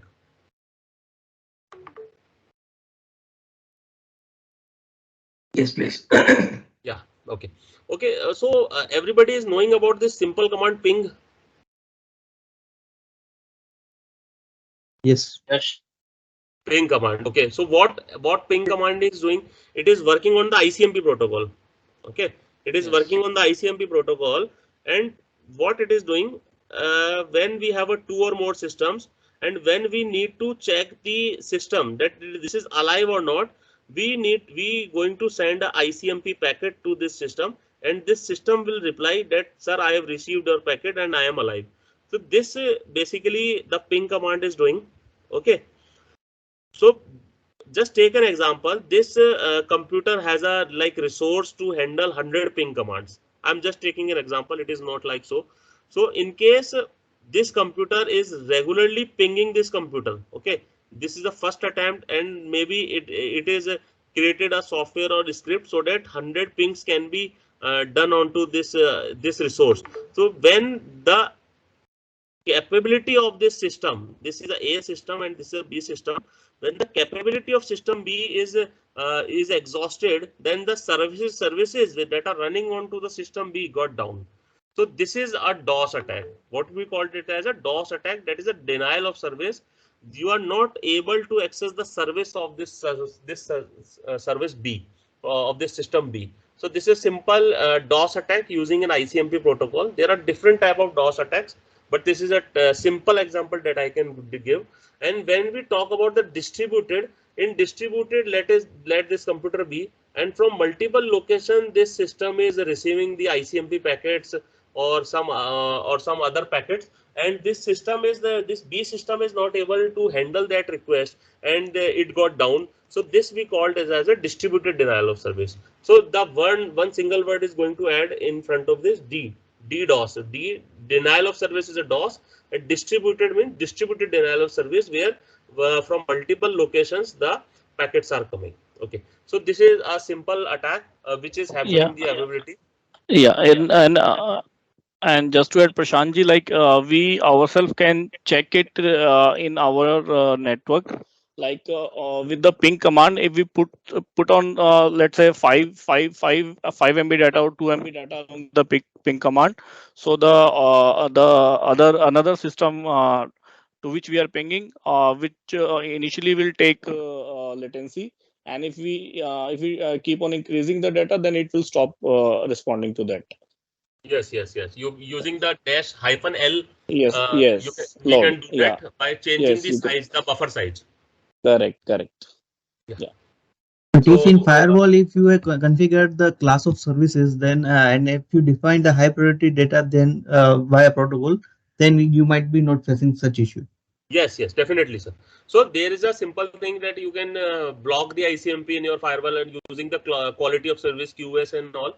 So definitely these type of issues can be addressed. But ultimately we have to understand that what are the issues. Understanding the issue is a very big thing, because solution are available with lot of devices and lot of vendors. But until and unless we are not going to understand the problem for our system, we are not going to address it and put a reasonable solutions for it. Is it right, sir? Yes, yes. Yeah. Okay. So can we take a 5 minutes break? Then we will just join again. I can just have a 5 minute rest for my throat. Okay. Yeah, please. Sir, can I ask something? Yeah, please. Do we have to have a laptop with us, since in our company computer we won't be able to do some of the applications are not allowed. So, Sir, can you repeat your question? I have just not understood. sir, I am just asking that do we need to have a laptop with us for this training?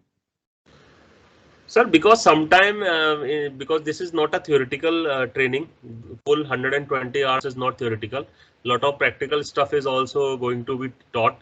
So in that case, definitely you need a laptop to work in parallel, or you can write down and do it after. But what I personally recommend is do the things parallelly, so that you can have a better visibility over the dependencies that you are going to face. Because sometimes if snort, you are working on snort is like a tool to block the IPs and all. It is a type of IPS, and working on snort it is very easy, but installing an snort is very hard. So try to do parallelly, and then this thing I think that CBIP team will guide you more, that how they have planned each and everything. I cannot comment more on that, but I think this can be the best way to take best out of these sessions. And sir, will we get the recording of the session? I think they will take. Sir, can somebody from CBIP? Jadeep ji, can you? Yes, sir, we will provide us. But Prashant sir, just as you said that we should be having a laptop or PC, but for me, like if I'm saying that I have my official laptop and it is that these official laptops are secured, we cannot install anything on that. So I don't think that practical will be possible on official laptops. And even I will suggest others as well. Either you create a VM if your security policies allow to use VM, or it's better to have use a personal laptop along with, or personal desktop along, if you want to really go with the practicals. Definitely, But definitely. I don't think that that official laptops may allow you to install software which are not. The recording of this class, when it will be shared?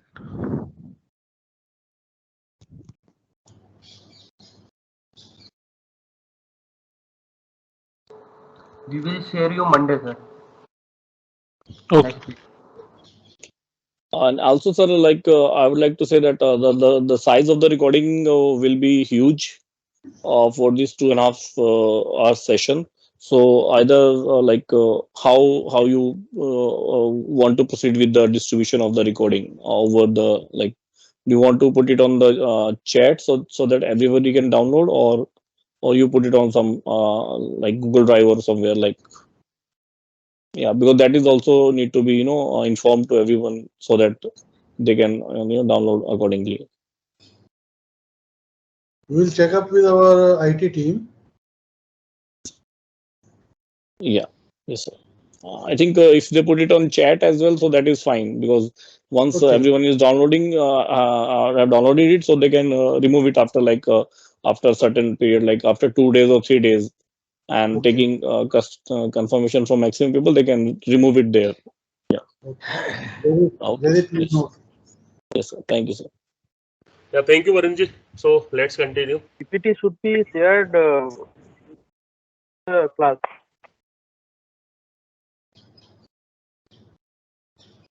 Yes, sir. The PPT should be shared just after the class.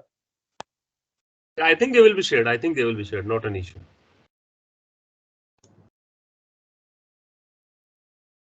And I assure you, if you are giving full focus in this lecture, now you do not need a PPT. Sir, one question from Yeah, my side. please. Sir, if we that ICMP protocol, if we block Yeah. or if we keep it, okay, for all. Okay. So Okay. how if we block, if we keep it, if we block, and how it will help us to get the system protected? So can you please tell in detail how exactly it will work? Like, we do that policies like ICMP for all, or we just need to ping the specific device from specific device, correct? So how it will help uh, like secure the device from pinging from a particular device to particular device. So so can you please tell that how it will help? So Sir, if I particularly talk about the ICMP protocol is just checking that the other server or other system is alive or not. Okay, and in case of DDoS or DOS attack, ICMP is not the only one which is putting down your servers down or systems down. Okay, the attackers are using different technique, using the TLS, HTTPS, SSL. There are a lot of protocols and they are pushing a lot of data all due to that. But it is recommended that for your critical systems, if they are not having a web browsers or something, you can close your ICMP, and from the outer end you can close your ICMP, and from the inner side you can keep your ICMP on, so that your network team can check that their systems are working fine, they are onto the network or not, what is the latency in the system, because whenever there is a latency in the system, whenever there is a traffic in the system, the latency of the ICMP packet will increase.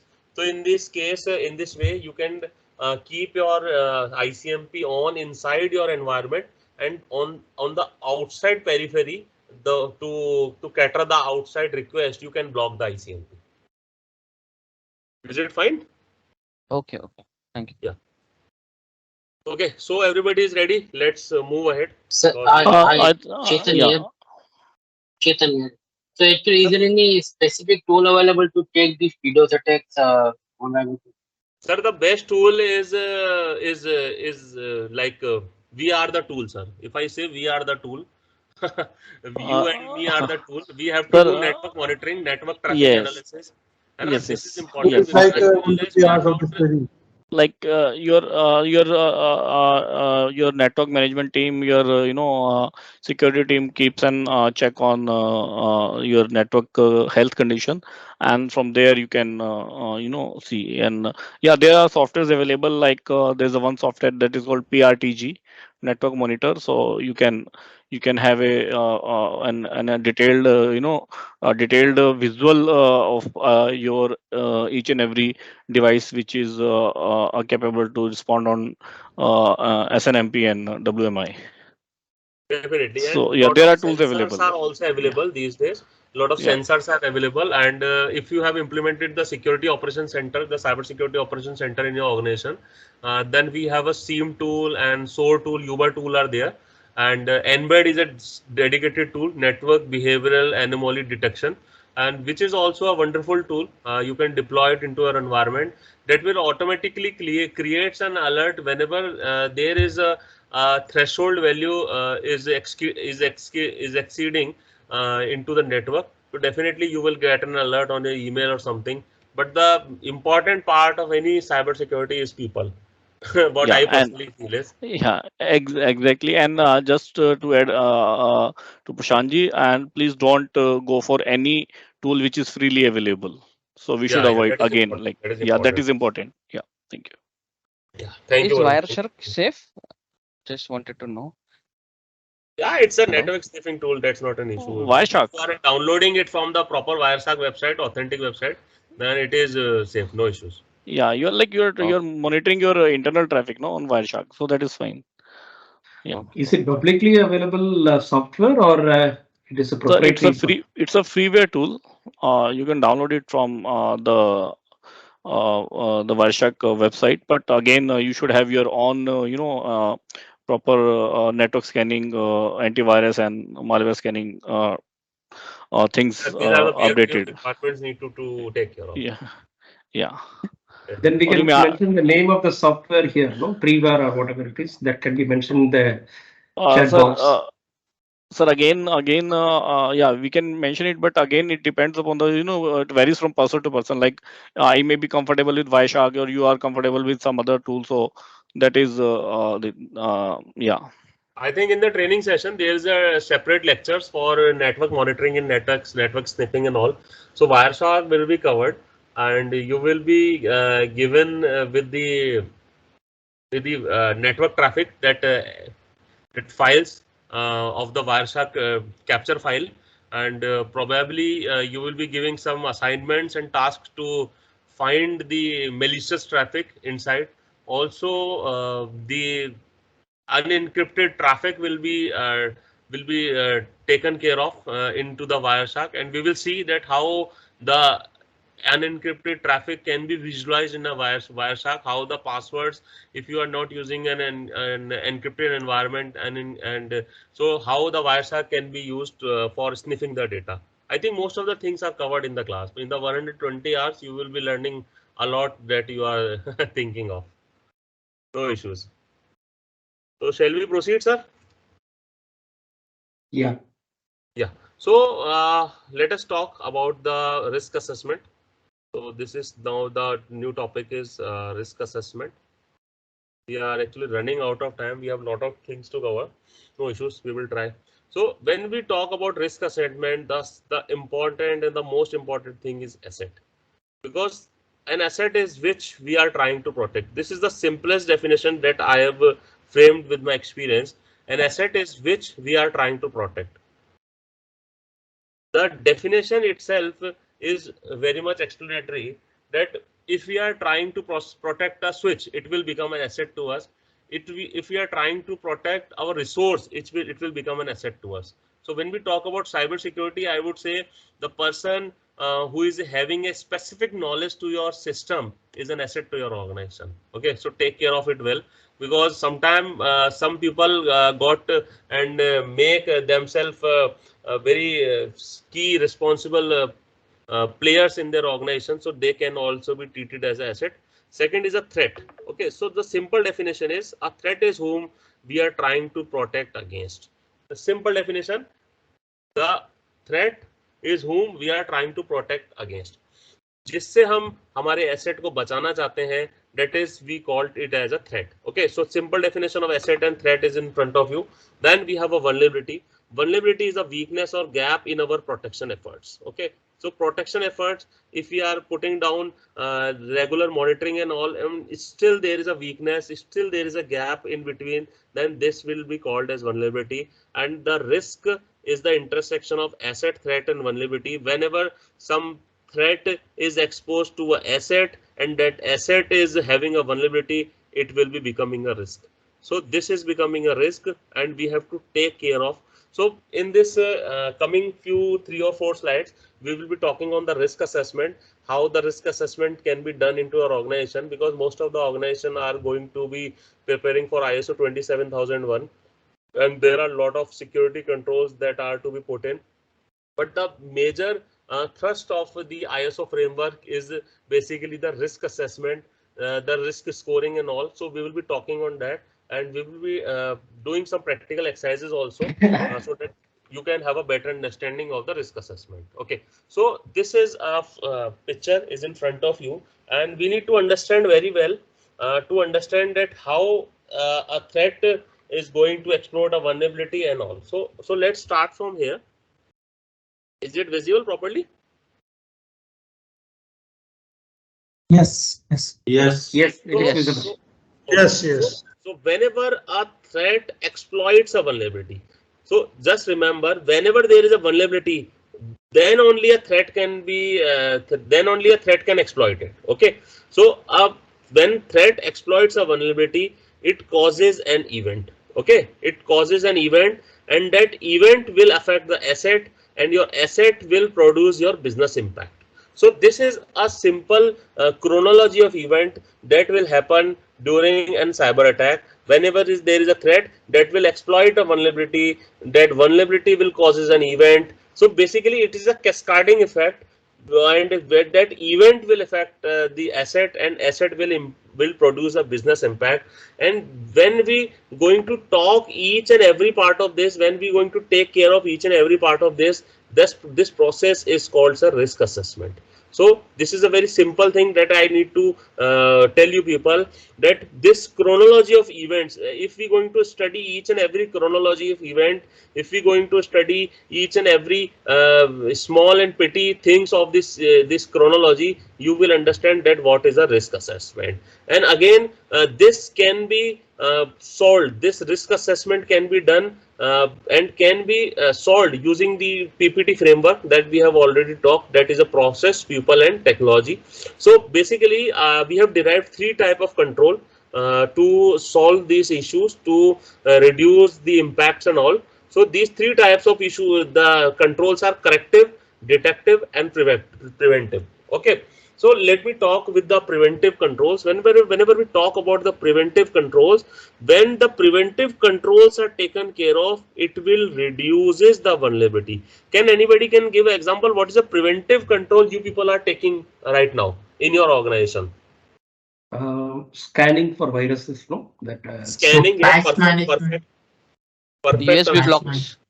USB block. USB block. Pinging is disabled. Yes, Hardening of system. Hardening. System hardening. Yes, OS patch patch management. management. Yes, sir, perfect, sir. APT And management. VAPT, you are everybody's. block. Yes. Okay, wonderful. I'm really very happy to listen so much of good answers, and thank you everyone. Installing biometric access block. Yeah, yes. Very good. So these are the preventive controls. So these are the preventive controls, and most of the answers that are in my mind, you people have already shared with me. Excellent, sir. So these are the preventive control, and whenever you put down preventive control into your organization, it is having a direct impact on the vulnerability, because this will reduces the vulnerability. Because if you do regular scanning, it will reduce vulnerability. If you do VAPT regularly, there are a lot of issues are coming, and you need to close that issues, whether it is high, low and all. So it is so your vulnerability will be reduced. So preventive controls will reduce the vulnerability of a system. Okay. Second, whenever there is a detective control. Okay. So can anybody tell what is a detective control? Any example? When we run an antivirus scan, threats are detected. Monitoring of Giving the systems. proper IP address access. Or I can say Other IP address has to be blocked. Okay. Sir, IDS firewall, no? Firewall. IDS installation. Yes, perfect. When we detect an virus or any attack on the system, we isolate that system from the network. Yeah, so it's good. So whenever we used to put down the detective mechanism, we discovers an event. Okay, so there is a big difference between an event and a threat. A threat will activate only when there is a vulnerability. Okay, so if we do enough actions to have a preventive control, then we will reduce the vulnerability. And when we have detective control, then it will discovers the event. And if we discovers the event before it actually happened, or it has just happened some time before or something, so we can put down lot of mechanism, we can put down special efforts to stop that event to spread. Or you can say lateral movement is a specific word for that, because the malware that is being injected into a system can do lateral movement and spread across your different data center servers and all. So this detective mechanism is playing a very important issue. Okay, so and then Sir, can you please give some example for the automatic detective mechanisms. Some example. Yeah. Let me give you a very small, very simple example. There is a technology, or that is we called as a SOAR technology. Okay. Anybody can tell me what is the full form of SOAR? SOAR, Security Orchestration Automated Response. Okay. Okay. What exactly it is? I'm giving you an example. This is a person, Mr. A. Okay. His office timings are 9 to 5, 9 a.m. to 5 p.m. Okay. Okay. A very fine day, he arrived in morning at 9 a.m. and accessing the confidential files. Okay. Okay. So my source system, security orchestration automated response, will raise an alert to the network admin that Mr. A, his routine time is 9 to 5, but today he has came 6 o'clock. That is even not an issue, but accessing the confidential file. So this is a detective mechanism. Okay. Okay. Understood? I'm just giving a very, very simple example. I'm not going to make the thing complex. Yeah, understood. Yeah. Understood? So this is a detective mechanism, and when you find that your data is being copied, so maybe he has a planning to do some attack or sharing that data with someone or something. So definitely you will reduce some events. Yeah. Enough? Yeah. And okay, now you understood? Understood. Yeah. Thanks. Thank you. Okay. So now the third is last but not the least, corrective mechanism. Once you got a business impact, once you have an hit by some cyber attack or something, you need to put down the corrective action. In corrective action, the very first thing is you need to patch the vulnerability due to which the event has occurred. Okay, so you need to patch the vulnerability due to which event has occurred. Also, you need to understand and analyze the after effects of that malware into your system. Okay, you can do the forensic investigation of your system. You can do the regular monitoring onto your system. If you are having a workforce for dedicated monitoring, you can increase the number of workforce so that each and every single communication with different entities is being monitored. So these are the corrective action you need to taken care of.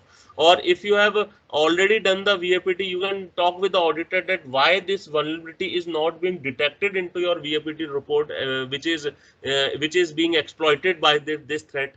Okay, so these are the things, and this is a very good diagram, I would say, because it is a self-explanatory diagram. It is having a Prashant, correlative hello, approach. sir.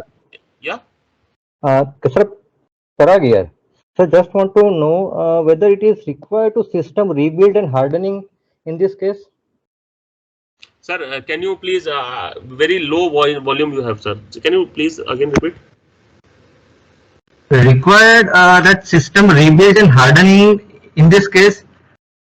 Yeah, definitely. When you got an compromised system, you need to rebuild your system, and hardening is required. Definitely, it is, sir.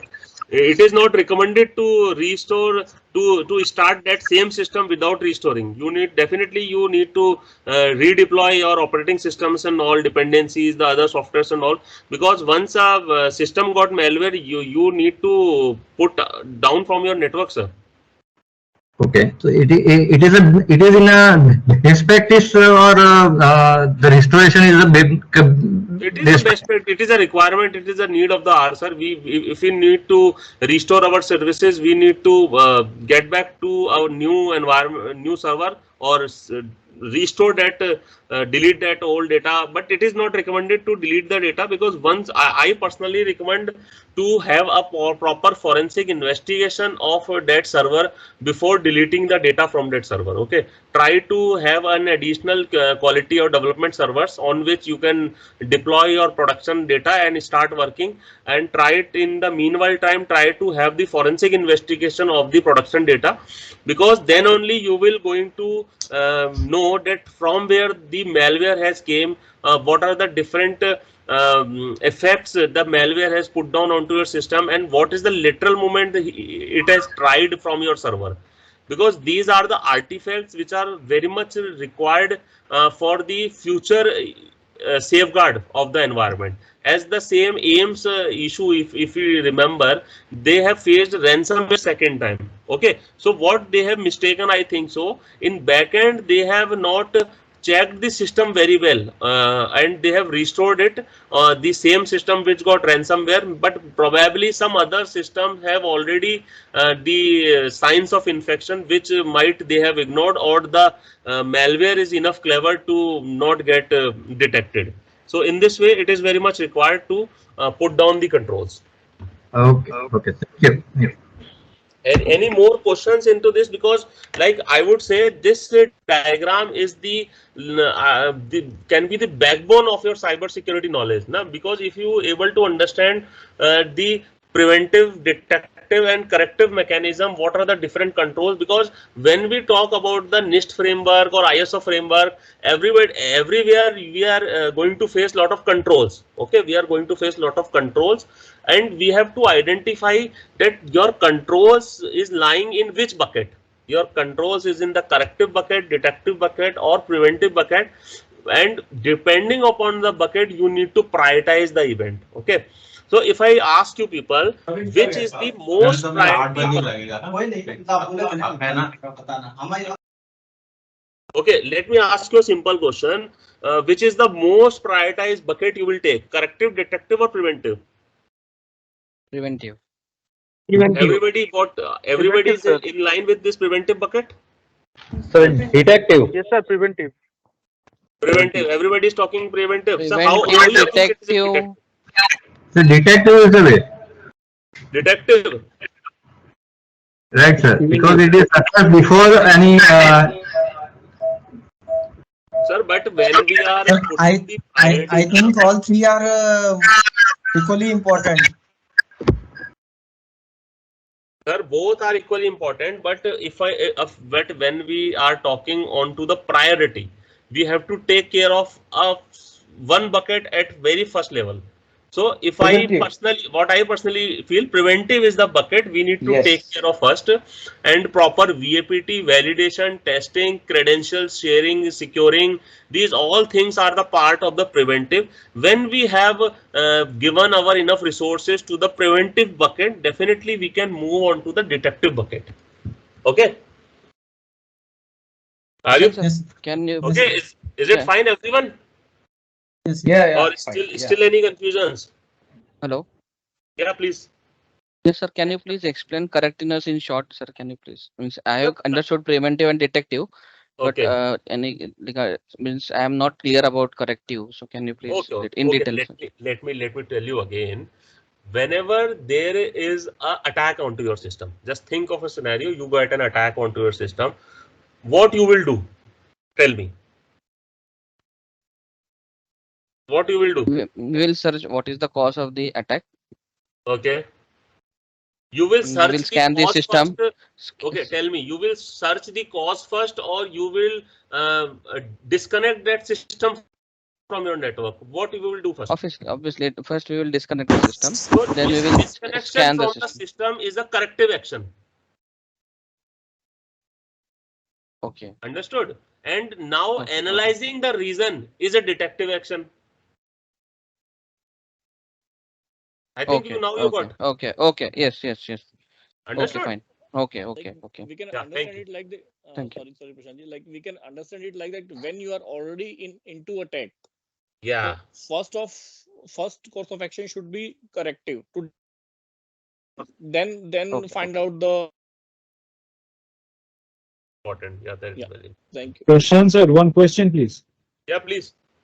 Sir, as you were part of the transmission network, sir, you may face, sir, we have got opponents of Chinese origin in our transmission network. Yeah. And they came with their own proprietary software or whatever. Definitely. And how we are going to treat those threats out of that? Because with Make in India also, we are not going to get rid of that. Because maximum local content is 50%. Yes. That thing is embedded wherever in our network, in our power plant also. So Yes, sir. can you please put some Sir, I think light on your it? question is already is in is in light of the ministry, I would say. And I think ministry is already started taking care of that, and they have given strict guidelines in the CEA guidelines for cyber security, that proper security testing should be done even for each and every RTUs of your OT environments. Okay. So if a proper OT testing is being done, so I think that the chance of having such malware issues in the firmware is being detected during the OT testing. Also, if any RTU is being sold in India, it is already being tested by the CPRI. Okay, the lot is being tested by CPRI. So I think this issue is not creating that much havoc, but definitely we need to take care of. And I really thankful to you to discuss this very important topic on this platform. Thank you so much, because everybody should know that firmware issues are there, and the firmwares are even not accessible to us in these Chinese Dongfeng and other Chinese equipment. So I think senior people are already taking care of this, and they have started working on this, sir. Yes, sir. And CBRA has put some testing test labs as well, Yeah, yeah, and CPRI is which are also. mentioned in the guidelines there. Yeah, guideline. Yes, On the definitely. next should be at last. I can Yeah. share you with I can share with you something like that. I came to see one video from social media that in DRDO, whatever we are going for tender for purchase of, maybe these days our CCTV camera. They are also that high vision, that thing is has been the L1 vendor, and that had already been selected and installed in our security installations also, like ISRO and DRDO even. And they have got right now you are telling that yes, ministry has taken step, but this is happening. This is happening nowadays also. I'm talking about 7 days earlier. I've seen it in one video from ISRO and DRDO, even DRDO lab also. Yes, sir. So much Today in secure news also. installations, Yes, sir. and even now with like that high vision, they are being replaced with Indian version like Prama. Yeah. So right now they are getting live feed of our system and what our security personnel or by sensitive and critical infrastructure is going on there, and even in control room. How we are discussing it theoretically, but practically it is happening. Are we moving forward, sir? Definitely, sir. Sir, definitely. We are every organization. Sir, every organization is taking care of, and if we follow the CA guidelines, I would say they are very much enough and self-explanatory, crystal clear, that proper VAPT is done of the OT environment, and there are a lot of good auditors in India, sir. And sir, is somebody speaking? They want to ask something, sir? Yeah, so there are a lot of good auditors in India. So we can go ahead with them and get our RTUs tested. We can also contact CPRI for this. And definitely this is a burning topic. Sir इसको दिखा दीजिएगा और system चलाते रहिएगा, हम लोग इसको immediate close कर देगा. सर आप म्यूट कर लीजिए सर, प्लीज. ठीक है ना sir?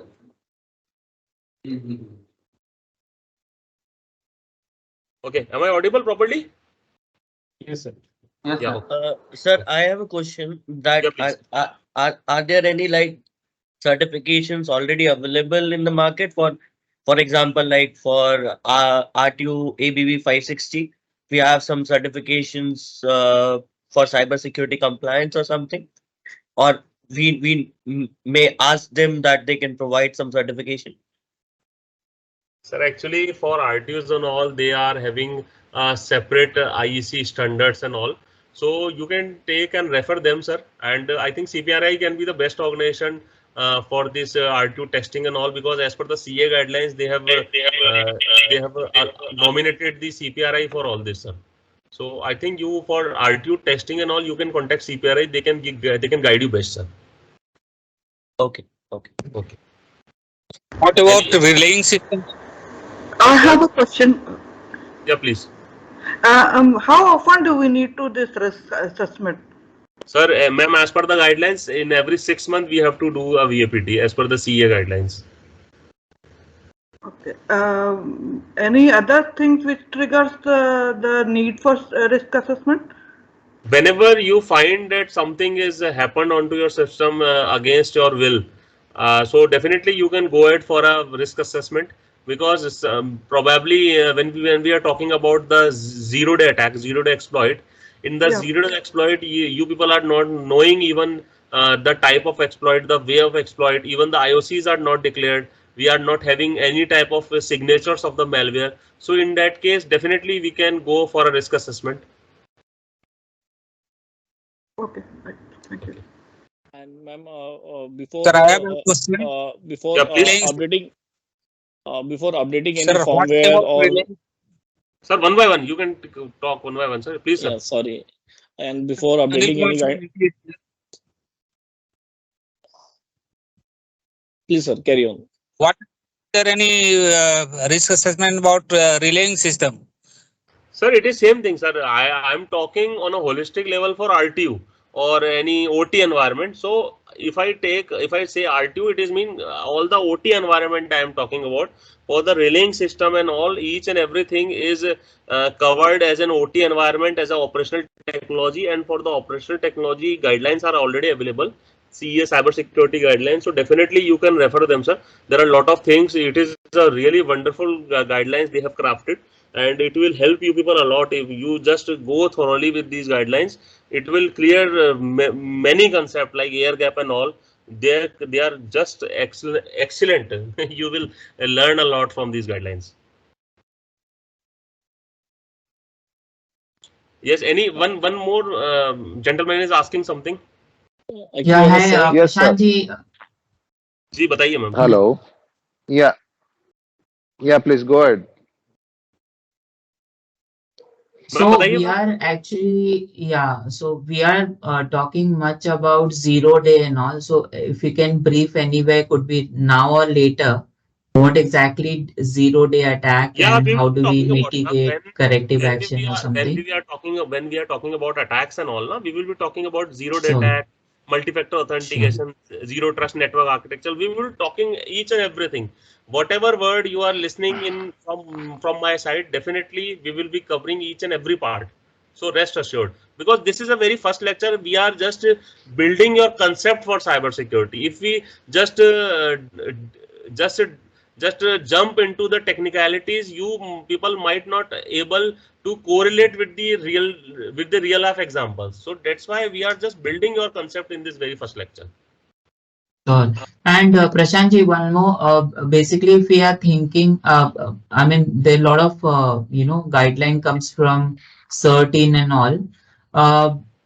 When we say that updating firmware of a SCADA system, PLC system or something, what exactly, is there a standard application? Sorry, is there a any application which is recommended to use for those update firmware update or Actually, patch update or for something? the OT environment firmware updation, there are dedicated applications that are being provided by the vendors only. So do OEMs. not use from the OEMs only. So do not use any open source or some application download from the internet. Contact your OEM and they will guide you in this, ma'am. Because we were actually talking with Cisco, and Yeah. Cisco was suggesting that they have some. So we are about to go through those. Definitely, This thing. firmware need to be updated. It is very much important. It is just like a patch in a Windows server or something. If we talk about Correct. the OT system, firmware is just a patch. So definitely you need to upgrade. But I would recommend that you must have an staging environment for that. Try to implement that patch in a staging environment, in a testing environment. That then you move into the production environment. Otherwise, your Sure. OT system will go down. So probably if due to some malfunctioning of a patch and all updation, so it is recommended that you do it from on a testing environment first. Sure. Done. Thank you so much. Thank you, thank you. Yeah, Prashantji, I have one question. Anil here from ERDA. Yeah, please. Yeah. Say here in risk assessment, we are talking about threats, specifically non-threats. Is there any system or mechanism about unknown threats that we can protect or we can plan in advance? Sir, if I talk about the detective mechanism, that detective mechanism is itself self-explanatory.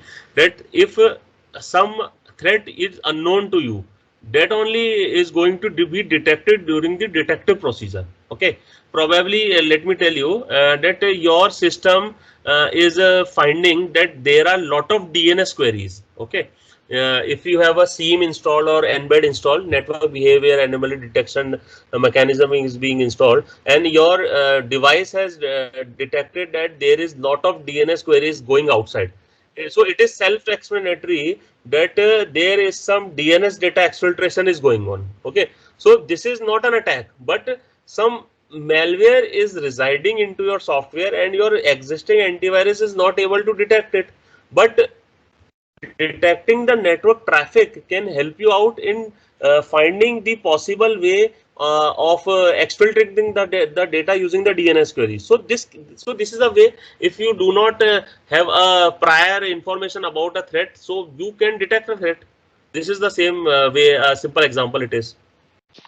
Yeah, right, sir. But all these are say non-vulnerabilities, diagnosis of non-vulnerabilities only, right? And if we are not able to patch that non-vulnerabilities, then it will become the event, and then it will become and say business impact or say incident, right? So definitely you are Yeah, true. And just remember the very first slide what I have done, that no system is 100% secure. You need to shut it down to make it secure. Okay. So at perfect. any moment of time there is a zero-day attack. At any moment of time there is a zero-day attack. There are new IOCs are coming on. So what we can do is we can do best security, put best security mechanism, regular monitoring and all. Sir, the virus will come, even Sir, COVID, you take care of it, you wearing mask and all, but still people got COVID. So in the same way, we put excellent efforts, but still there is a chance, sir. Definitely there is a chance. right. Okay, thank you. Yeah, thank you for asking. Sir, just to add Prashant this what he said, we are putting these many layers of security just to give ourselves some time to identify any kind of attack and take the preventive and corrective actions before it actually penetrates into our OT system. So Definitely, as Manoj, Prashant ji just said, definitely. And there is no 100% secure. yeah, Yeah, yeah. yeah, please. Prashant ji, carry on, please. Yeah, please. So there is also a concept like a defense approach. You have a defense approach, and Defense in depth, that is, yeah, sorry, defense in defense in depth depth. approach. Yeah. And in that case, we will talk on that. We will talk on that, and there are different layers of security, and that layers of security will enhance the overall holistic security of your environment. We will be talking on that. Currently, we are what we are focusing on. We are focusing on the approach. We are talking about the approach, the methodology that we are going to use. Once we are able to understand the methodology, implementing a control is a piece of cake, I would say. Okay, is it fine, sir? Sir, can you share the major incident of the business impact in a power generating unit? Sir, if I talk about a major incident, the power outage itself is a business impact. Or maybe if your RTUs are sending false values, and on basis of that you are calculating the load scheduling, then it will create a business impact. No, it is true, but it has happened in any of the plants, sir? So not in India, I would say, but there are a lot of events in Ukraine and Russia during their war in the last 1 or 2 years. We have seen such events, sir. And there are a lot of events in that nuclear reactor also, in which the speed of the rotor is increased so much, and that speed is not visible at the control room because the RTU is being hacked. The sensor is being hacked, and due to that high speed, the whole of the nuclear facility in Iran or Iraq is somewhere got burst. So there It's are definitely Iran. a lot of Iran. Yeah. Thanks for adding. Stuxnet, right? Yeah. So there are a lot of such things have happened, and that's why we are very much cautious for the cyber physical attacks, because these attacks will actually harm the people. They will kill the people. So our efforts are to save the nation, to save the electrical system, to save the power system, so that so that our people become safe, sir. So it is a very big responsibility on our shoulders, and we have to work hard to do that. Is it fine? Thank you, sir. Thank you. Yeah, thank you. So let's move ahead. I think this slide, this is one of my favorite slide, and whenever I take lecture now, I put around half an hour on this slide only, because this slide itself is very much explanatory. Okay, so let us talk about something asset valuation and asset valuation. Okay, so I have talked that the risk is basically the combination of threat, asset, and vulnerability. So we will talk one by one to understand the risk. Okay, so to understand the risk, we have to understand the valuation of asset. Okay, so everybody has understood the confidentiality, integrity, and availability. And in this example, what I have done, I have put down these values from 1 to 4, where 1 is low and 4 is critical, and these are the asset groups and asset names. I have just take randomly, you can take your own, and we will going to discuss that how this asset, if it is compromised, then how it will impact the confidentiality of the organization, how it will impact the integrity of the environment, and how it will impact the availability of the environment. Okay, so I have taken some values with my reference. So maybe I'm not right or wrong, but they are just reference values. So in this case, if I talk about information asset group, we have some backup media. So if I talk about the backup media, if that backup media is being stolen or it is being hacked, so I put down some values for confidentiality. I put down low. For integrity, I put down medium, and for the availability, we have put down somewhere high.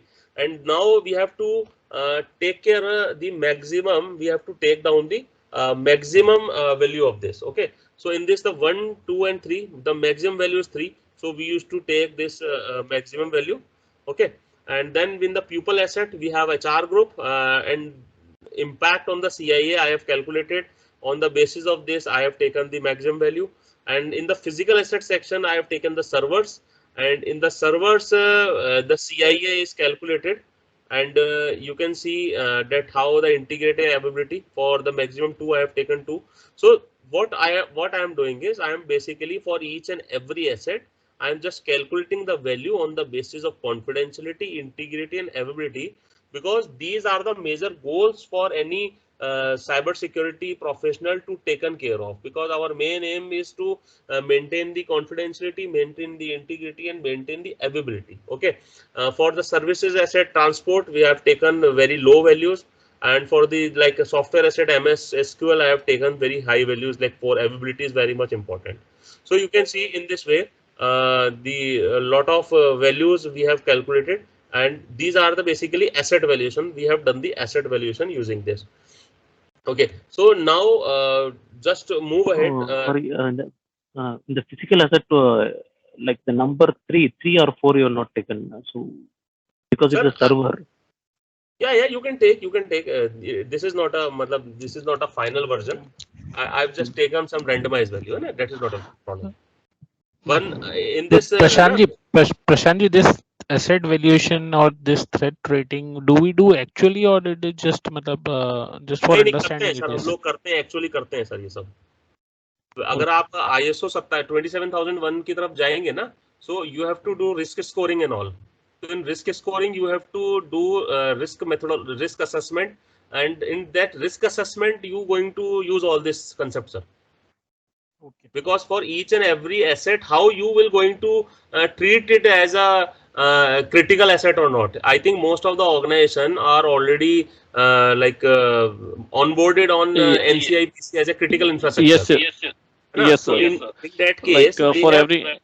yeah. So they have not put down this CIA, but what they have done, they have put down 4 buckets, like impact of that asset on the national security, on the national health, and national economy, and national defense. I think so. Right? So these are the 4 buckets, and on the basis of that, they have calculated that the asset is critical or not. Okay. Okay. So this is the way NCIPC has done. In the same way, we are doing for the CIA, because it is specific reference to ISO 27001 for the risk assessment. Using the confidentiality, integrity, and availability, we are calculating the risk values of an asset. Okay, is it fine, sir? Yes, and there is a practice sheet for you people also. Definitely we will do it right now, and I need everybody coordination in this to solve this. Sir, one question for me. Yeah, please. Sir, in the previous slide for SQL side, that confidentiality. Mhm. So you have taken as 1. Yeah. So means it should be confidential also, no, sir. Sir, definitely it is a confidential, but if I talk about the OT environment, okay, then in OT environment, availability is on a higher side and confidentiality is on a lower side.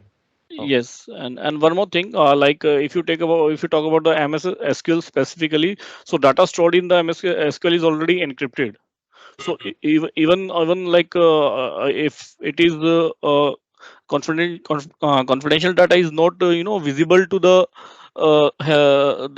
intruder, unless until he doesn't have that application which is decrypting that decrypting that data. So yeah, so that's why it is confidentiality is low. But if our MS SQL data is missing, it's not available, then our application will not work. So we will not be able to use the application, will not be able to fetch data, will not be able to So it will hamper your availability. yeah, so that will almost halt our operations. That's why the availability is 4. Yeah, definitely. Thank you. Yeah. Thank you so much. Thanks, Orunji. Thank you. Yeah. Okay, so let us talk about the threat rating. Although we are running out of time, so everybody is comfortable. If I take like 30 more minutes, no issues, na? Sir, Yes, okay sir. for me. I'm sitting at home, so it's okay for me. So I will Yeah. try. For me also it is okay. Yeah, Prashant ji, there's one more session which is starting from 9 p.m. today, is it? I don't think so. No, ma'am. Actually, that was Teams invite which was sent by the CBIP team, and that was somehow wrong, because it was the time booked was from 9 p.m. today till 31st of October. So I requested them to send the meeting invite in the particular slots, so that we should be able to book the particular time from 6 to 8. And I only requested them to share this meeting invite, so that nobody can miss it, because once it is updated in our Outlook calendar, so it pops up to us. Definitely. Yeah. Okay, And so there's one more basically. If somebody's traveling, because I'll be traveling to Delhi tomorrow, so I'll able to join one of the session, but day after tomorrow, I think I'll be in a flight the same time, because I'll be coming back to So, Mumbai. ma'am, So as that case, yeah, as I said that the session is being recorded, so anyhow that CBIP team will upload the recording, and then you can go through the recording session, and you can even put in your queries into chat when if you yeah, you can put feel your like you can put your revert. queries into chat. Yeah. We will revert. Thank you. Yeah. Okay. Thank you. Okay, so let us talk about the threat rating. We have talked about the asset rating. Now we have to talk about threat rating. So when we talk about threat rating, we have to talk about two important things. One is a likelihood, and another is an impact. So let me take a very simple example of an earthquake. Okay, earthquake is a threat. Yes or no? Yes or no? Yes, definitely yes. Earthquake is there, but it has a very low likelihood with highest impact. Correct. Okay, and DDoS is having a high likelihood but lower impact. It will just bring your servers down. That's it. But you can restart again. Okay, so this is important. For any threat, you have to take care of two things. One is a likelihood, and another one is impact. So for likelihood, we have taken some values. For high likelihood, we some high values. and for the impact we have taken some values. Okay, now one more thing, this impact is on these four important pillars: impact on services, impact on reputation, impact on compliance, and then we have to take average of this to get the final impact value. Okay, so let us see an example. The things will be more clear to you. Okay, so let us see this. For any unauthorized access, what will be the probability? I think the probability will be high. Yes or no? Okay, and what is the impact? What is the threat impact on these four: financial, services, reputational, and compliance? The unauthorized impact has a high threat impact, so I have put down 4 on this, and the final impact value is the average of all this. Okay, so 4 4s are 16, and 16 divided by 4 is equal to 4. Okay, so in the same way, for malicious code, the probability is 3. User errors, the probability is 3. Theft and fraud, the probability is 3. Unauthorized change, probability is very 1. Okay, so in this way, these impact values are calculated, and threat level is impact value into probability.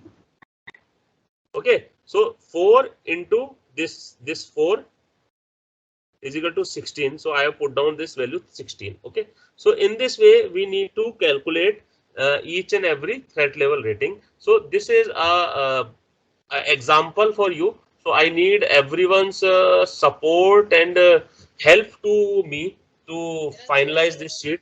So can anybody tell hard drive corruption, what will be the probability from 1 to 4? 1. Okay, and email phishing, I want everybody's participation. 4. 2. 4. High, it is a high probability, definitely. ISP issue for internet. We can say that 2. 2. Let it take 3 average. RTU fail, what is the probability? 1. 1.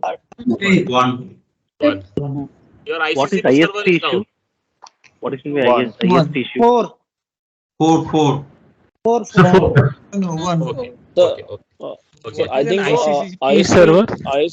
ISP issue should be 1, because if my ISP services are down, even though my operations are not hampering. Because specifically, if we say about the power sector, we have our own dedicated network. No issues. No So, issues. We can take yeah. it. Okay. Now tell me on the Sorry, financial what is impact. ISP issue? What is mean by ISP issue? Your internet is down. service provider. Your Okay. internet is down, so yeah, it won't. What is ICCP server? In the case it is the ISP issue is the ISP down, or is that any threat coming through that No, ISP? the ISP is down. The simple ISP is down. ISP is Okay. down. No. Yeah, it is a Okay, low it is probability. yeah. Okay, so now we will talk on the threat impact on financial services. Okay, so for hard drive corruption, I think it is a low impact. I want you going to solve this. But if there in the hard drive, is there any important data? It should be 4. Definitely it is important. So that it What means everybody say? Just I want everybody's participation. Just say your number. If the accounts department PC is hard drive is failed, then it is full. Yeah, definitely. Okay. 4. Okay. Service, For services, service 4. Here, 4. here we are. All the hard drive has for reputation 4. 1. Compliance, I think it is low. 1. It should be 1. Okay. So now 1. we have to take average of all this. Okay. So average is 40, 12, 13. Okay. 13 by 4. Okay. So it is around 3. Okay. Yeah. Okay. Yeah. Now email phishing. What would be the financial impact? 4. Services, 4. 1. reputation, 4. compliance, Compliance 4. 1. Went with 3. 2 let it take 2. Okay. So you can calculate by your own. ISP issue, financial, 1. 1. services, 1. services 4. Service is 4. Yeah. Services Sorry, 4, because service is 4. you are not going to check anything Use or that host internet. anything. Yeah. Yeah. Sir, Reputation also 4. Reputation. Yeah. Compliance, 1. One. Shanji, are we taking ISP as a communication channel between Yes, our yes, substations? yes. So then it should be one. Like, because if we are taking, but it is not the real scenario case. We don't use Actually, open, we are like, taking I it don't know. as a like whole data center is connected to that ISP in that scenario. Then it's obviously 4. Yeah. Then RTU fail. Your RTU got fail. What will be the financial? I think it's 1. very less. It is less in case of RTU. Less. It is Service less. more. Services It's 4. more. 4. It will impact the services. Reputation 4. ज्यादा नहीं है. Compliance maybe 2.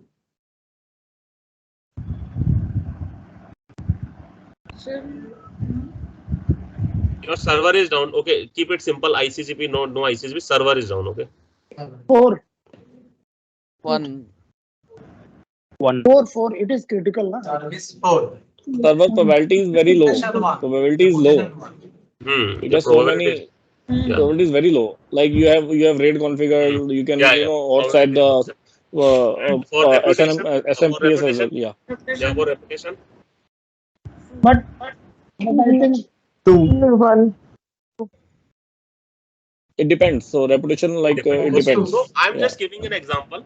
So we have some values here. Okay.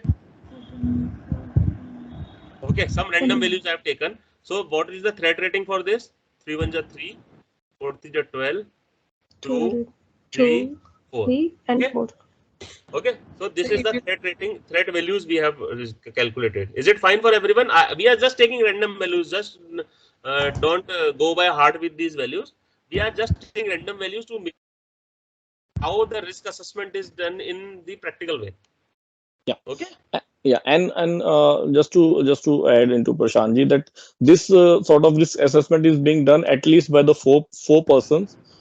From them, one is the system engineer, and one is the manager, and one is the maybe CISO if he is available, and one is the project manager. That's So, why we and are doing yeah, it as a joint yes, effort, and right? every while numbering the points, therefore discuss about Each and the everything. everything. Yes, and when they are when once they are on the common conclusion, only the rating is put into there. Like if I have put 4 in the financial for hard drive, so I need to convince other 3 as well that these are the reason. That's why I am putting it 4. Definitely. So for example, the system is changed, the values are changed, correct? Yeah, Sagar, definitely. approximate how Even, data center Yes. salinity. Yeah. even Yes. if the If it systems, is a the age of system is also an important correct. important decision making. If your system Yes. is 5 years old, definitely your failure of probability is very high. Increasing. Yes. Yeah. So we have to taken care of each and Thank you. everything. Okay. Yeah. And Okay. like So yeah. Okay. Varunji, please say if you want to add something. No issues. I was just saying that if I have 2 systems, and one is our engineering workstation and one is our just to take normal routine printouts of the so the probability of the financial impact of the system from which I just take the printout is 1. Yeah. And yeah, so it entirely depends upon the asset as well. So, like On the what is nature the of working, yeah how the system is connected, and even yes when in the day after lecture, when you people are studying about the zone segregation, segmentation, MZ, DMZ. So if a system is in a DMZ or a MZ zone, then it is a high risk. Then the probability is low, but the threat impact is very high. So it all depend on in which zone the system is existing. Okay. yeah, so it varies Okay. from asset to asset. Yeah, definitely. It varies from Yeah. asset to asset. Okay, so on the basis of this, we have identified, we have to identify the vulnerability, and for each and every vulnerability, we have to assign some values, whether it is critical, high, medium, or low, and then we have a vulnerability value. On the basis of that, when we have 3 important things, that is, we have a value for our assets, then we have a threat rating, and then we have a vulnerability rating. We can multiply them to create a final risk value.